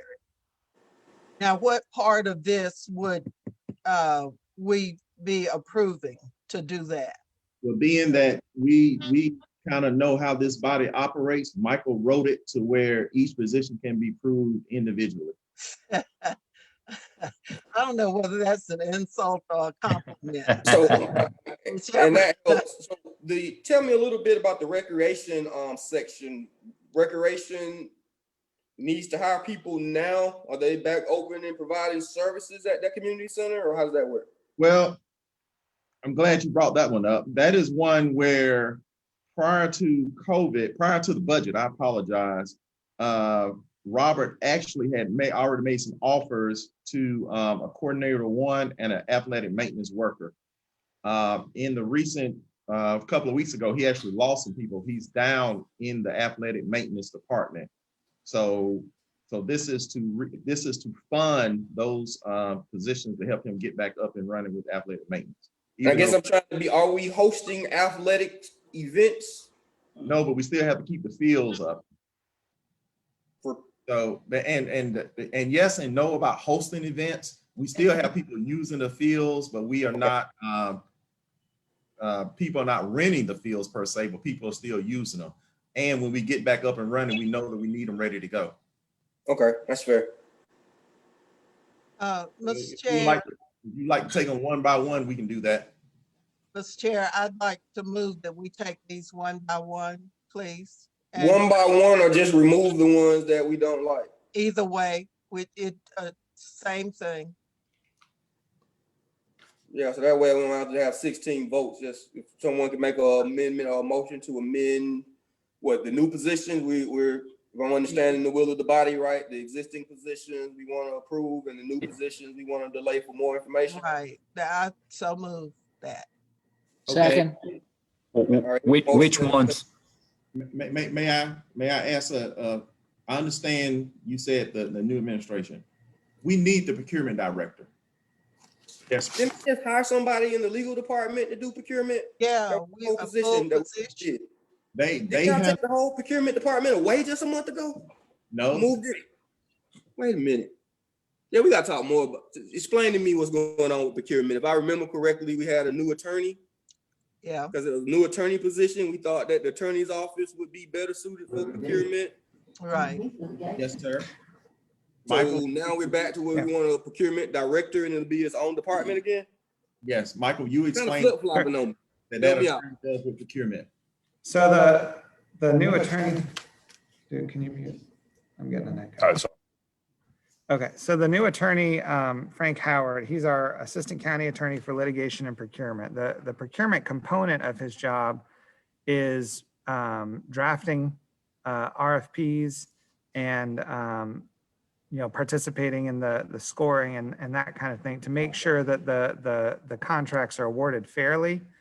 But there is a large body of work that the procurement department does that doesn't have anything to do with bidding. It has to do with contacting vendors to get quotes. It has to do with a lot of record keeping for different things. It's a lot more administrative. And so there's a large portion of what Chauncey was doing before he left that you're really overpaying if you have an attorney do that work. And so we're glad to help out with the legal considerations for procurement, but both in terms of having the time, the man hours to do that work, and also just you're overusing his skills to have him do this kind of administrative or dude, can you mute again? I was going to say something. Oh, well then jump in. Now it's your turn to mute. I'd like to jump in on that too. Lauren Schultz in my office has been kind of filling in since Chauncey left, and she's not on this call, and she can address this if at any time.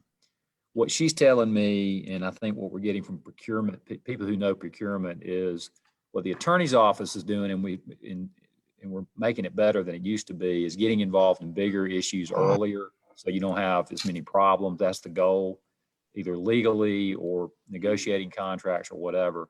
But procurement professionals have a lot more knowledge. I mean, that's what they do, and they can get you, and I'm speaking through Lauren's told me this, they can get you better pricing. They know where to shop. They can do better deals. They can reach out and have established relationship with vendors. It's kind of career path. And it's really not that part of it's not an attorney path. That's a professional procurement officer. So I think that's one of the reasons that they were wanting to go this way. So I hope that helps. So your arguments sound valid, but I want to go back to my notes from last time we were discussing this, because this is a total 180 from what my memory recalls. Well, and that's a bit unfair to me in this commission. I don't want to. And it's not just this item; it's the DCA, the risk manager. These are not just new hires; these are total fundamental changes in the way that we provide service to Macon-Bibb. And you're trying to do, and there's nothing to say that in 3 months from now that the new mayor won't totally flip these things again, because y'all have flipped the way that I was just sitting here thinking about code enforcement. Y'all have put that, since you've been the mayor, like in 4 different places, and still have figured out how to provide code enforcement services. Like, moving it around doesn't, like, I know at one point it was its own thing. One point it was in inspection and fees. Then it was in ECD. Then it went to whatever we have now. I think Safe Built did it for a little while. And today we're talking about the fire department with 3 months left. Well, I will address code enforcement, but let me stick with procurement for right now. You used the word 180. I will admit that is 180. I was wrong. I evaluated it when we first started this and thought it could be easily absorbed between legal and finance. I have the attorney and the finance director who she really wants to raise her hand and say something, that it really needs to be its own standalone department. They have convinced me and shown me that the workload is of such that it needs a procurement director, the procurement manager, and 2, maybe 3 buyers for the amount of work that we do in that department. Okay, and so if I'm right, that's a development, because currently, well, before the legal change, procurement was within the finance department. So now we're saying that it's its own standalone place. Am I understanding that right? Yes. Okay. The recommendation here is now, yes. At the beginning of consolidation, procurement started out with the new consolidated government as its own separate department. Okay.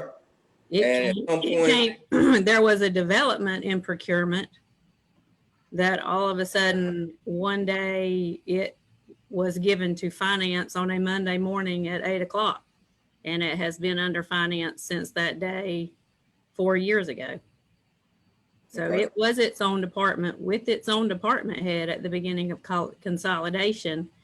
And I came in on a Monday morning and was in charge of procurement, but that's not what I'm stating. That wasn't why I was raising my hand. I was raising my hand that it is a lot of work. And right now we need a person, because I've been covering the Chauncey's vacancy for 6 months now with 2 buyers over there.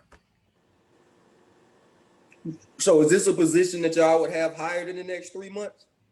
Well, we're hoping by making it a director level position that we have a salary now that will attract a qualified person. Yes, sir. That is our goal, to post, well, to hire, yes, within the next, yes, sir. If it passes 2 weeks from now, what is the quickest possible turnaround on having a director of procurement? Post for 30 days, interview over the next 2 to 3 weeks, hopefully make an offer, hopefully within 60 days. So November be best case scenario? I think first week of December probably best case scenario.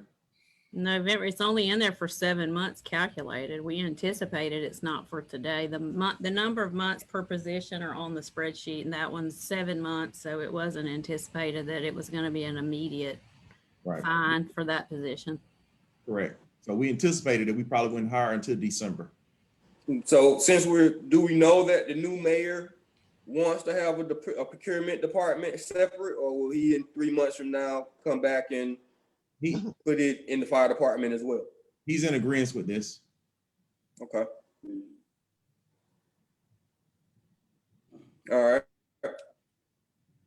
All right. So now to code enforcement.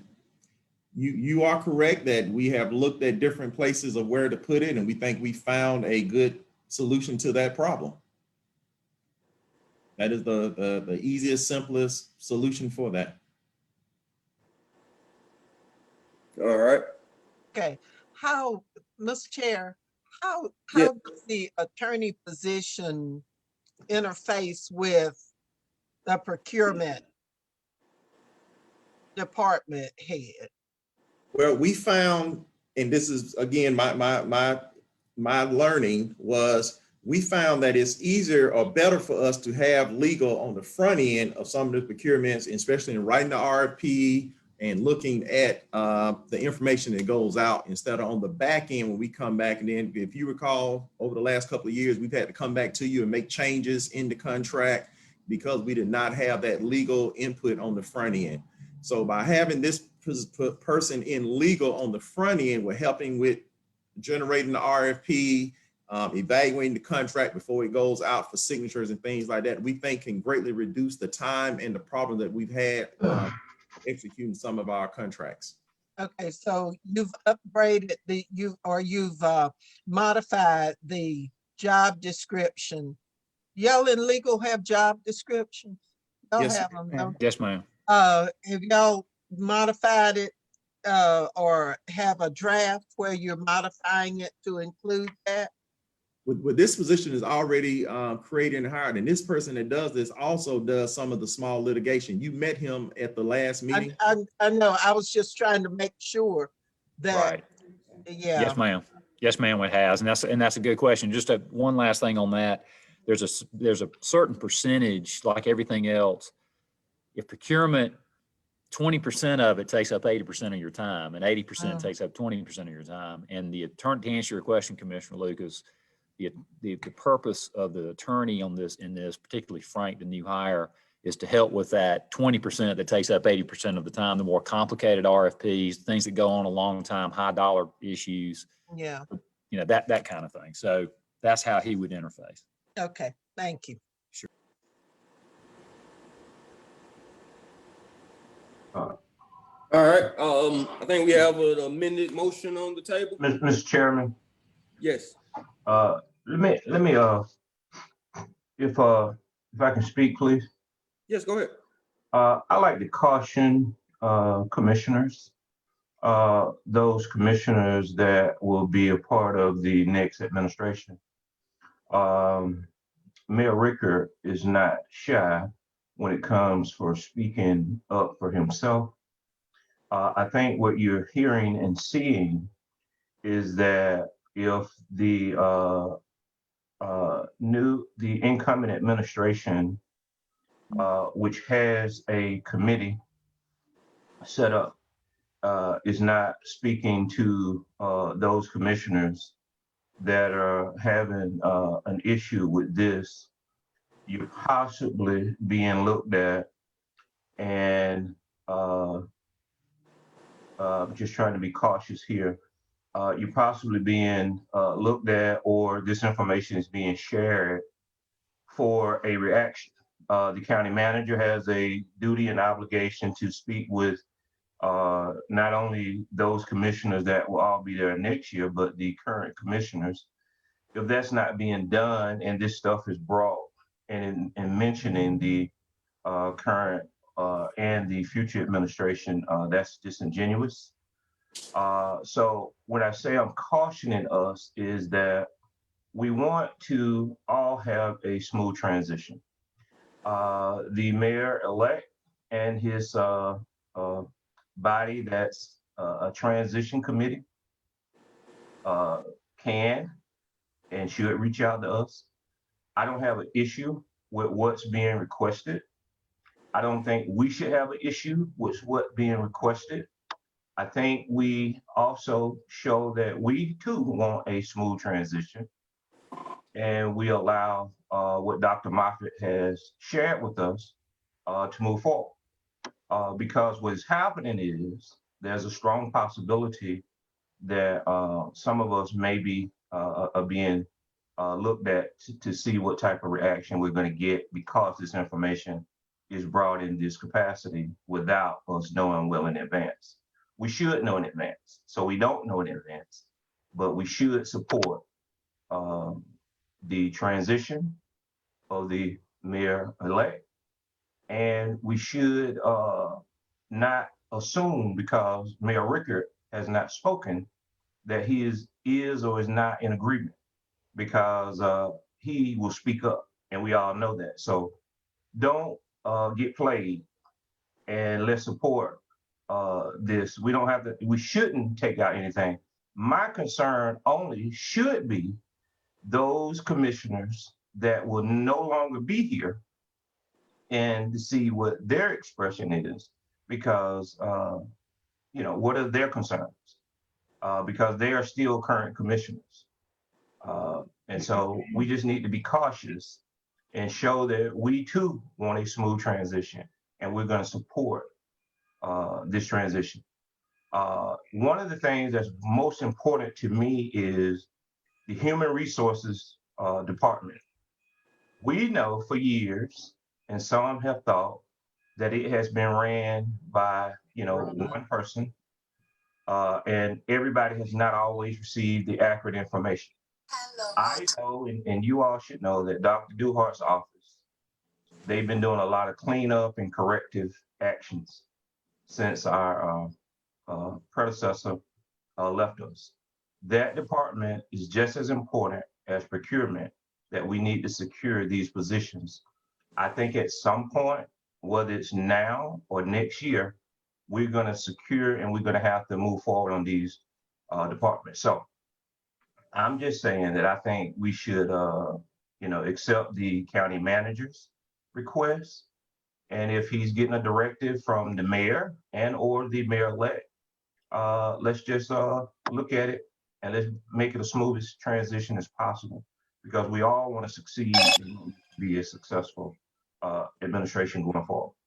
Thank you, and I yield. Mr. Chair. Mr. Chairman? Yes. Mayor Rickard, then Commissioner Lucas. Thank you very much. And I really did unmute myself several minutes ago and was waiting for a chance to pitch in when you had to kind of rein in the committee and call us all down. Remember, please, as far as the mayor's office is concerned, Charles Coney resigned and went and took another position up in Hampton, Georgia. We did not fill that position. We just basically decided we'd limp along for a while. Well, then a little bit later, James Bumpus left, and we had nobody in small business affairs. So I thought it was of critical importance that we have somebody there. So Sam Henderson took that role and responsibility. So his assistant to the mayor's position went vacant. And I just decided that I would try to limp along to try to get us to the end of the term rather than bring somebody in. I think that the changes that are being requested as far as the mayor's office is concerned are necessary. And I think to go ahead and improve them now so that you can begin to post positions is smart. And even if you get the right person, bring them on in December, but before January, because you need some help over here in the mayor's office. So I would ask you to look favorably on the request that's being made as far as the mayor's office. I would ask you to look favorably at the procurement. And let me, at the risk of making somebody mad on the commission, we advertised for a procurement officer, not director, having them in this secondary, and we got no qualified applications for the amount of experience we were looking for and the amount of money we were willing to pay. So that's why we came up with this idea that you really need to elevate procurement back to closer to what we had with Chauncey and have a director of procurement and people working for that director to be your buyers and this, that, or the other. So they've set this org chart up with a director of procurement. I think the finance director is thrilled with that. I think legal is thrilled with that. So I would ask you a favorable consideration to procurement. And yes, we've tried several different iterations of what to do with code enforcement. But I think Dr. Moffitt has hit on a good one by putting it in with the fire department, who goes out and does neighborhood, improvements and safety inspections and this, that, or the other. Have these procurement officers that we ought to have just working for the fire department and under the direction of the fire department. I think there's synergy to be developed there. So I hope you'll look favorably on all of these requests and pass them along. We're in critical need of filling some of these vacancies. So I hope you'll do it. So that's my 2 cents worth. Mr. Chair. I think I was next. Yes, Lucas then went. Thank you. I've heard some compelling arguments for moving ahead with the move to the fire department, and I'm willing to support that. I've heard some other things that affect present positions that we've been dealing with all this time, and I am in support of that. We're talking about taxpayers' money, and we don't need to be acting on any kind of appropriations that deal with the future administration. This is taxpayers' money, and we're supposed to be doing the business of this present administration is supposed to be taking care of the business that we're dealing with that's in place now. So I favor us moving forward, and I don't care whether anybody says, I don't care what you say about a smooth transition or all of that. It's going to be incumbent upon the new administration to make it smooth. And nobody's going to get into the way of a duly sworn in administration of getting or putting in place the structure that they want. What I am saying is they need to do it when they are sworn in. And we don't need to be acting or having our employees investing a whole lot of their time that's needed to deal with what we have on our plates now. We do not need them working for 2 administrations. They need to be working on the present administration and present projects. We need to finish Jeffersonville Road. We need to finish Pine Hill. We need to finish our rec plans. We have a lot to do. We have the issue of the monuments still up in the air. We have all of these things that we're having to deal with. That's what we need to be doing, finishing out this term, not delving over into someone else's term. And so that's why I'm saying we need to move forward on those things that make sense, that we've been working on. those vacancies, fill those that are needed. But the other things, let's leave those and approve those when it's appropriate. And that is all we're saying. This has nothing to do with any kind of transition or anything. So I want us to go ahead and vote on the issues one at a time. I think, Mr. Chair, that's the way we were going to do it. Mr. Chair. What's happening? Yes, Commissioner Wynn. Thank you. Thank you. I'll be more succinct than my fellow commissioner in my comments here, that I thank the current mayor for his stamp of approval for what Dr. Moffitt is working so hard on to make this a good transition for our government and the people of this community. If we have people in place on January 1, the right people, with this being budgeted correctly, and even the current mayor is saying we need maybe to put some of these things, or one of them at least, in place before the end of the year. Let's listen to him. He's here. He's our current mayor.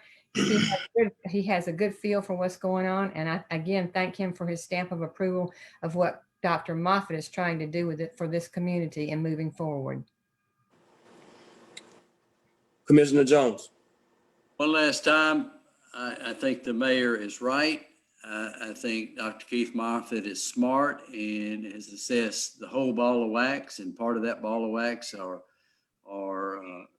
one person that would be in the new administration that wouldn't really start until January, but you can't wait till January and then say it and then make your preparation. You've got to do that now. So it's appropriate, it's smart, and I would hope the full body would support it. Commissioner Allen. You're on mute, sir. Thank you, sir. As an outgoing commissioner and been a commissioner for a long time, I'm in complete agreement with the mayor. I mean, he knows what we have to do. We knows where we're going to be going. And just think, you're one of the 4 that's going to be left up there. I think it's 4 or 5 of us leaving. And you're going to have to put this thing together, and you need to go ahead and put it together beforehand and have it ready to go, as well as the lane's going to be there also. So y'all need to have this thing ready that you have a smooth transition going into it. I'm all in favor of it. All right. Remind me, what was the current motion on the table? Ms. Ross? The motion on the table, let me go back to my sheet. The motion by Commissioner Lucas was to remove all new positions and to approve the existing positions. All right, that's the motion. Did it have a first and second? It had I'll a first. second that. Okay. It has a second now. Motion and a second. Further Now- discussion? Point of information, Mr. Yeah. Commissioner. Yeah. I just want to clarify. So I'm looking at the ordinance that's as drafted. And so the way it's set out is each section is for a different department, for the changes to a different department. I want to make sure that I can prepare this amendment, that I'm excising the proper. Remove the director of procurement, Okay. the executive director of community affairs, assistant clerk of commission, community risk director are the 4 new positions that I have highlighted here. Is that the way the rest of the body saw it? Yeah. Okay. That would leave the paralegal for community county attorney, 2 positions in human resources, 2 positions in the tax commissioner's office, 5 positions in facility management, 1 superior court, 1 in engineering, and 2 in recreation.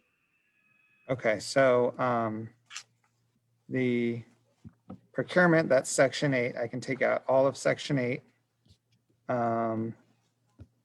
The executive director of government affairs is section 9, and that's the only one there. So I'd take out all of section 9. The community risk director for the fire department, that's the only position I think in the fire department. So that's section 11.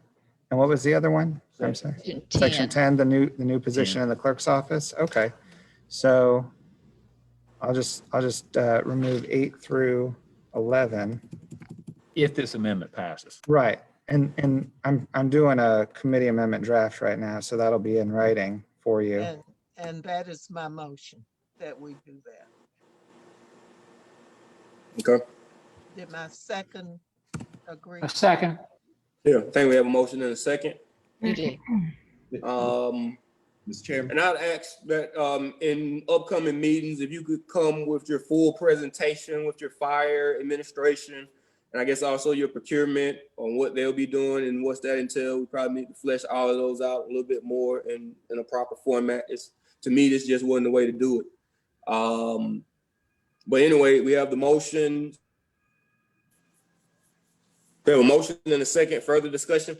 Mr. Chair, I just want to say some of the things that we're not dealing with are things that I can support. I just need a little more time on those.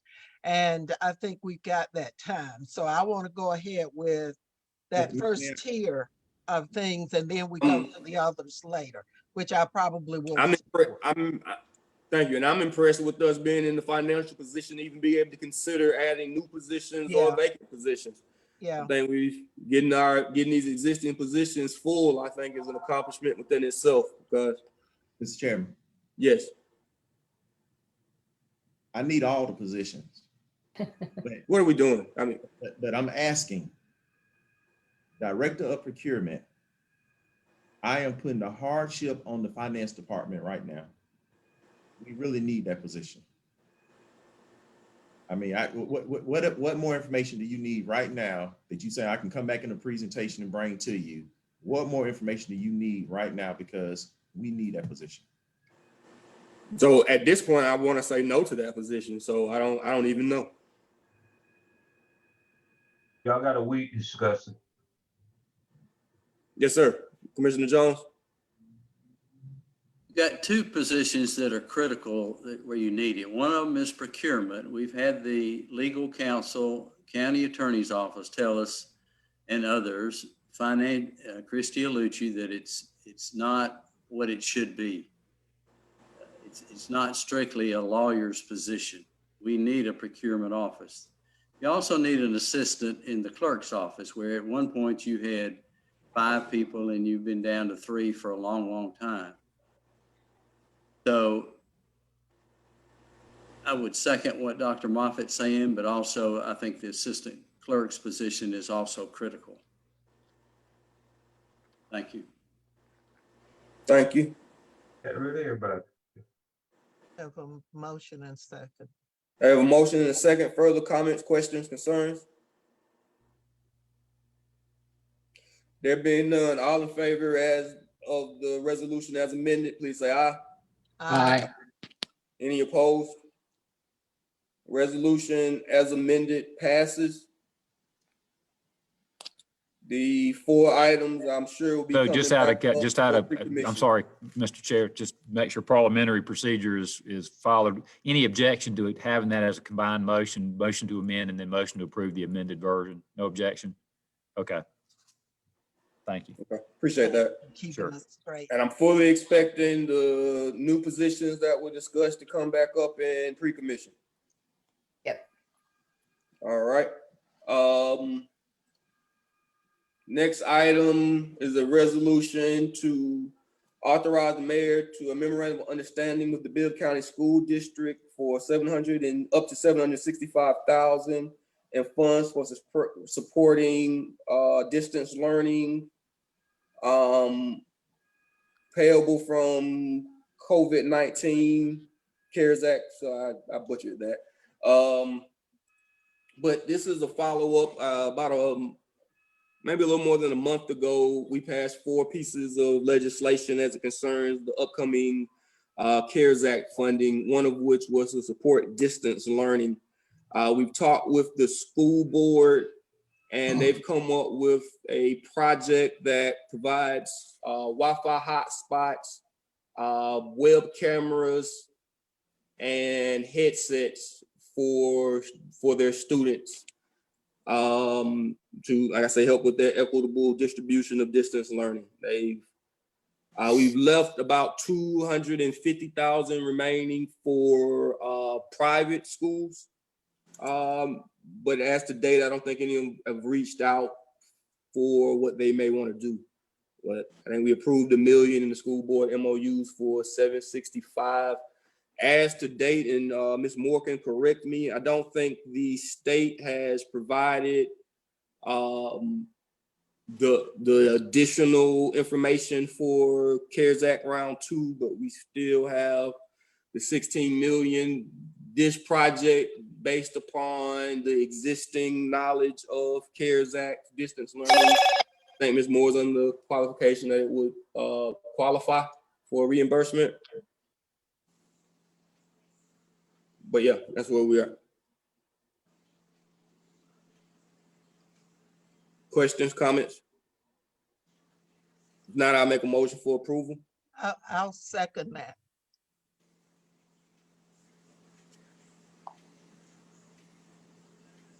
Okay. Mr. Chair. No one has?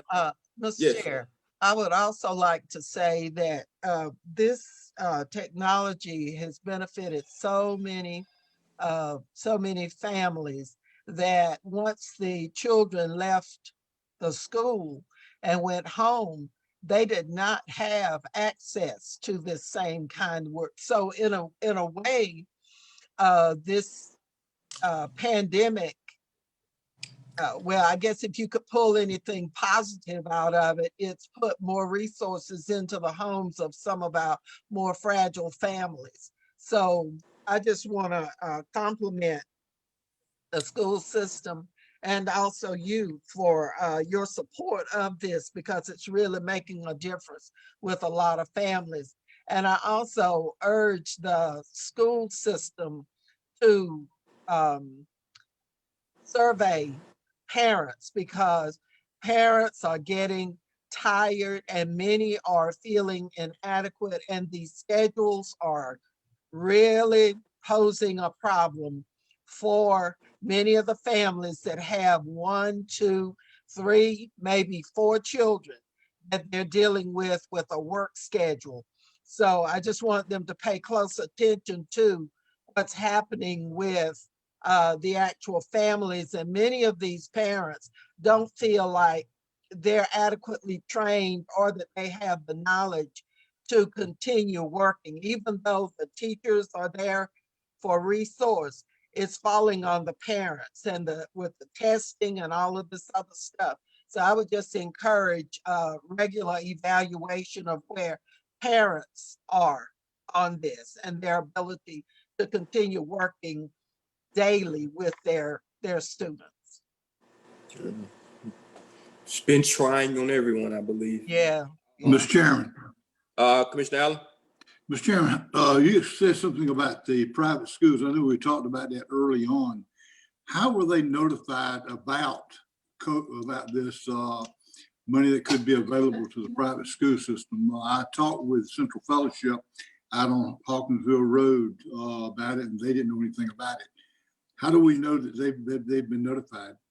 In all honesty, I have made no efforts to notify them. But I did want to set this, I didn't want to say me and the school board didn't want to allocate all of it, because I just don't know. But the only ones I reached out to initially was the school board. I would encourage the folks at Central Fellowship to maybe reach out to Julie Moore, as that's who we were doing a lot of the conversation through. If they're interested, it is available. They are interested. That's all. Yeah, and actually Ms. Moore, she said she's having audio trouble. She just messaged me. Hold on, give me a second. Yeah, she says no notifications have been sent to anyone. She did want us to know that we have received the $8 million from the first round of CARES Act, but still waiting on more information on the second round of 18 million. Yeah, Mr. Chairman, I mean, yes, don't sir. you feel that we should treat them as we treat all the citizens and taxpayers of Bibb County? Should we not send them some kind of notification that it's there? They would have known about it if we had not. I mean, I'm not opposed to it. I just, in my limited amount of time working, I was able to work with the school board to get this done. But more than happy to develop. You can develop a resolution with Central Fellowship or LPD or whoever to get this done. Like, I'm not opposed to it at all, and there's still funding available for that purpose. But just in my last month, that's not what I was focused on. I was focused on our. Okay, so you're suggesting that I let these schools know that they can apply to Ms. Moore? Yes, yes, please. And I think like I say, she's having audio issues, but she's messaging me saying the same Can we do a thing. resolution? Can the attorneys are on? Can they draw a resolution for me since they're not in office for that? But Mr. Chair, isn't it as simple as sending a copy of the information to those private schools? Couldn't that be done through our clerk's office with a copy of the resolution that we've already passed on this, Commissioner Watkins' resolution? It's just a simple explanation on it, and it would go to all of the private schools. That's what I'm in agreement with. You shouldn't have to initiate that. Yeah, that would be a better way to do it, I think. I do too. Okay. And I guess the question for each of the private schools that want to be involved, do they want to fund distance learning opportunities? If you just make available the information to them, and then they can make the contacts and let us know if they are interested. Yeah, that's perfectly fine. There's not that many of them. There's just a handful of them, but we can do it that way. All right. Yeah. So you're going to take care of that, Mr. Chairman? Oh, I thought you. I mean, I don't. Let Julie Moore do that. Okay. I mean, that's what I'm saying. To ask you, he is the chairman of finance. To ask Ms. Moore, who is the assistant county manager, somebody mentioned having the clerk's office send the information, and then they can be, and then they would know that they should contact Julie Moore rather than her contacting them. That'd be fine, Mr. Bibbins, as long as everybody's treated the same. I appreciate it. I'll be happy to do that for y'all. Thank you. How you doing? All right. All right. But yeah, so further comments, questions? I don't see any hands. Did you get a motion? Yes, we have a motion. And all in favor, please say aye. Aye. Any opposed? Sorry, apologize. Any opposed? Okay. None been opposed. This motion passes. And if I'm correct, that was the last item on our agenda. Unless someone has something else.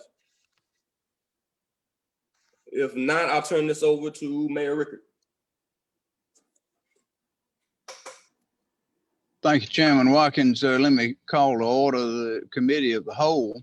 We have two items on our agenda. The first item is the Eberhart Industries and Mead Road Environmental 2, the contract to acquire the site that has the potential of being a C&D landfill once we get a D&O plan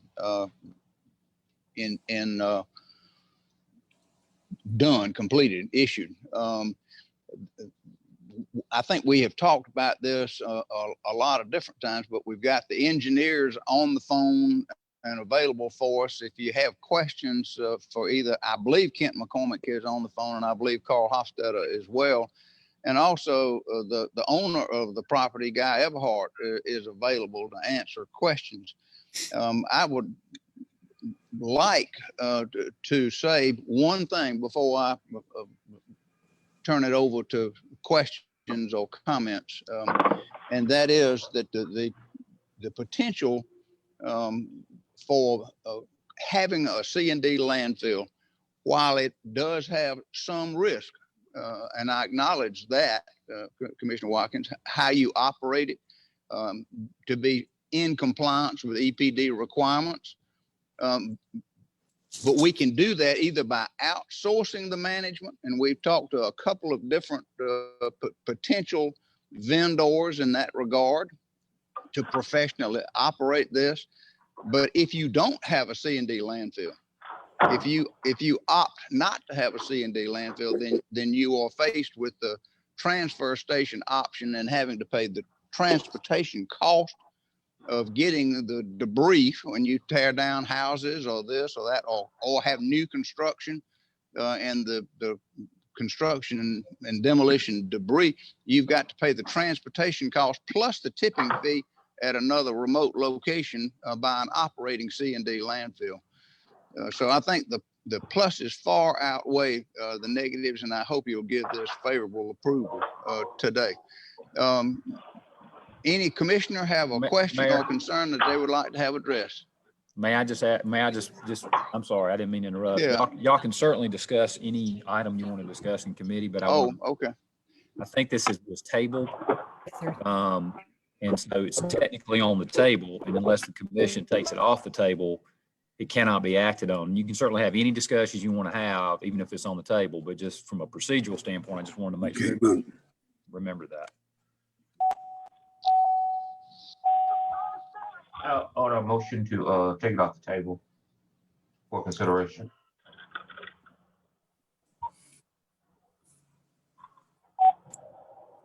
Is there a second?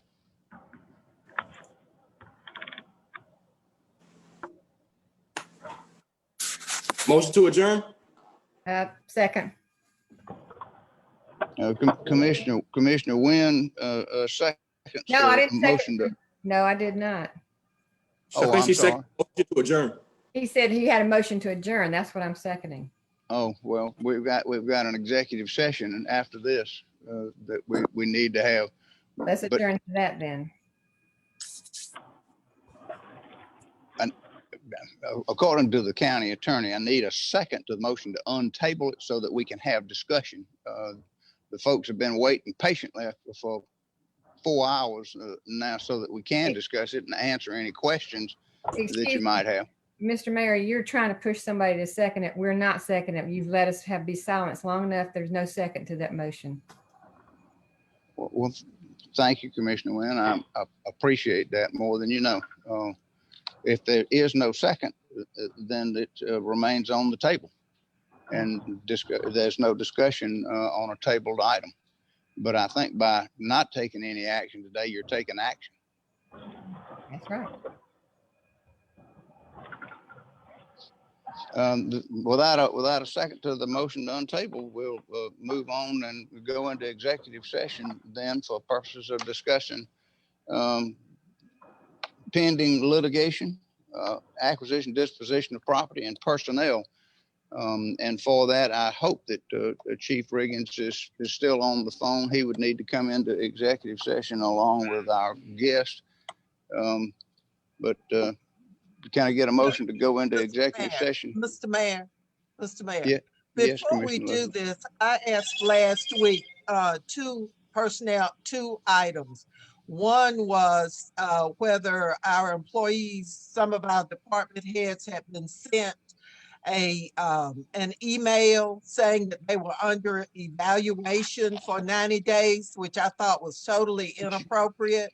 And I don't know who disagrees with me, but I certainly know that that is inappropriate. And then the other thing I asked about was the executive session and whether folks who had not been sworn in could be in executive session. And so if that is legal to do, then I'll abide by it. But I don't think that legally we need to have folks who have not been sworn in to be in the executive sessions. And so I would like, I really think we're putting information out there that should not be allowed for folks who are not sworn in. When I was sworn into office, I never came in and sat in on executive sessions before I was sworn in. I know it's been a long time, but I don't think the procedures have changed. And so I just feel uncomfortable with people who are waiting to be sworn in to be in the executive session. I appreciate your concern, Commissioner Lucas, but I think in the effort to have a smooth transition, these are commissioners elect, and that puts them in a different category. So I'm going to make the ruling that we admit them to the executive session. Now you can override my decision by five votes to override it. But I think I would like for our attorneys to tell us something about this, because I think we're putting information out there to people that should not get this information. Mr. Mayor? Well, let's go to the county attorney first and let him weigh in on this. Let me just make a comment about what Commissioner Lucas said. I agree with, I don't mind having our commissioner-elect on there, but they haven't been sworn in like we have. And so for them to be on an executive session is a little more serious than just being in a commission meeting that anybody can watch. Right. And I'm not against them. I'm not either. Thank you, Valerie. I'm not against them. I just think that we're jeopardizing sensitive information. And I think until a person is sworn in, then they should not be privileged to discussions that take place in executive session. So we're going to address that in executive session, Commissioner Lucas. The attorney's going to they'll be in executive session. But you're also going into executive session to discuss personnel, and you'll have a couple of people that are not sworn, or elected officials hadn't been sworn in, that'll be in there for that. But they're allowed if it's germane to the topic, if they have information to the topic. But those folks who have not been sworn in don't have an interest in any of these items. And I think I can't participate in any more executive sessions that's your option. But can we hear from the attorney? He's not gonna give it up, Elaine. He's not gonna give it up. Well, can we hear from the attorneys?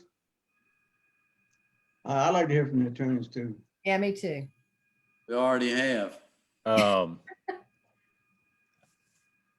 So here's the answer. I talked to ACCG and I talked to GMA, and the mayor is correct, and Commissioner Lucas and Commissioner Wynn are correct. You're all correct, ironically, in this situation, which is, number one, the commission ultimately, presiding officer can decide initially who is an executive session. The commission ultimately has the authority to include or exclude anybody they want in executive session, regardless of the ruling of the presiding officer. The things you need to think about in doing that is, are those people necessary or needed or important to be in the meeting? The GMA who I spoke to said, yes, transition is important. If there are things going on to the next administration, it is perfectly fine if you want to have them in there.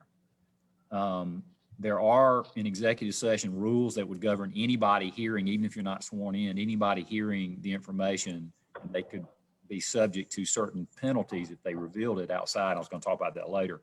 But that being said, it is within the discretion of the commission to exclude anybody. So it's perfectly appropriate if you want to exclude anybody other than the commissioners and whoever you want, and exclude the people that have not been sworn in yet. The justification to having in the room is they would be hearing things that they're going to have to deal with into their administration. And so there is no clear answer. It's really what your own judgment tells you is what's important enough for them to be in an executive session. If you don't feel like they need to be in there as commissioners, you can vote that they're not in there. If you feel like they need to be in there, it's perfectly fine for you to have them in there. And I will explain to them if they are in there. I'm going to do an orientation on this tomorrow. They are subject to penalties, including potential criminal penalties, if they reveal the secrets of the executive session. So I'm not trying to take a side on this, but it's really within the discretion of the commission. So the ruling of the chair, presiding officer, is that we're going to have the commissioners elect, as well as Chief Riggins and the other person of interest in that fire department issue. into the executive session with us. That is certainly subject to your motion to override, Commissioner Lucas. If you want to override my decision, it takes 5 votes to override my decision. Mr. Mayor, I would also request the director of HR join the conversation. And the director of HR in that same regard, yes. So is there a motion to override my decision? No, it's not that serious, Mr. Mayor, but it may Thank be you. serious if this information gets out on. And I'm going to address And that. okay. I'll address that. Right. in a So minute. as All right. long as you're gonna address that, I feel ma'am. that's very, very important. Yes, Because ma'am. we know what we can and cannot do as far as sensitive information. And we know the reasons that we're going into the executive session. And so I'm just gonna bow to the will of, to the information that was given and to the decision of the chair. But I think it's very dangerous what we're doing. And, okay, but I'm here. Okay.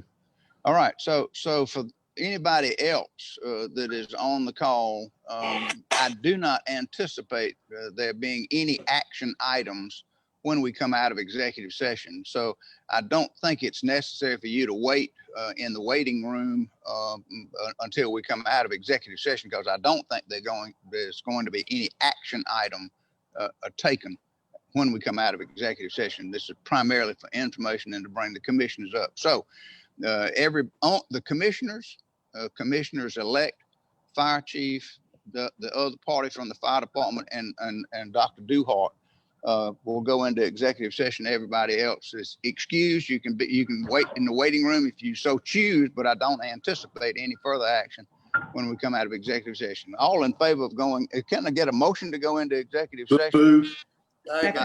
By Alan, second by Wynn. Yes. All in favor of going into executive session for these purposes signify by saying aye. Aye. Opposed, say no. No.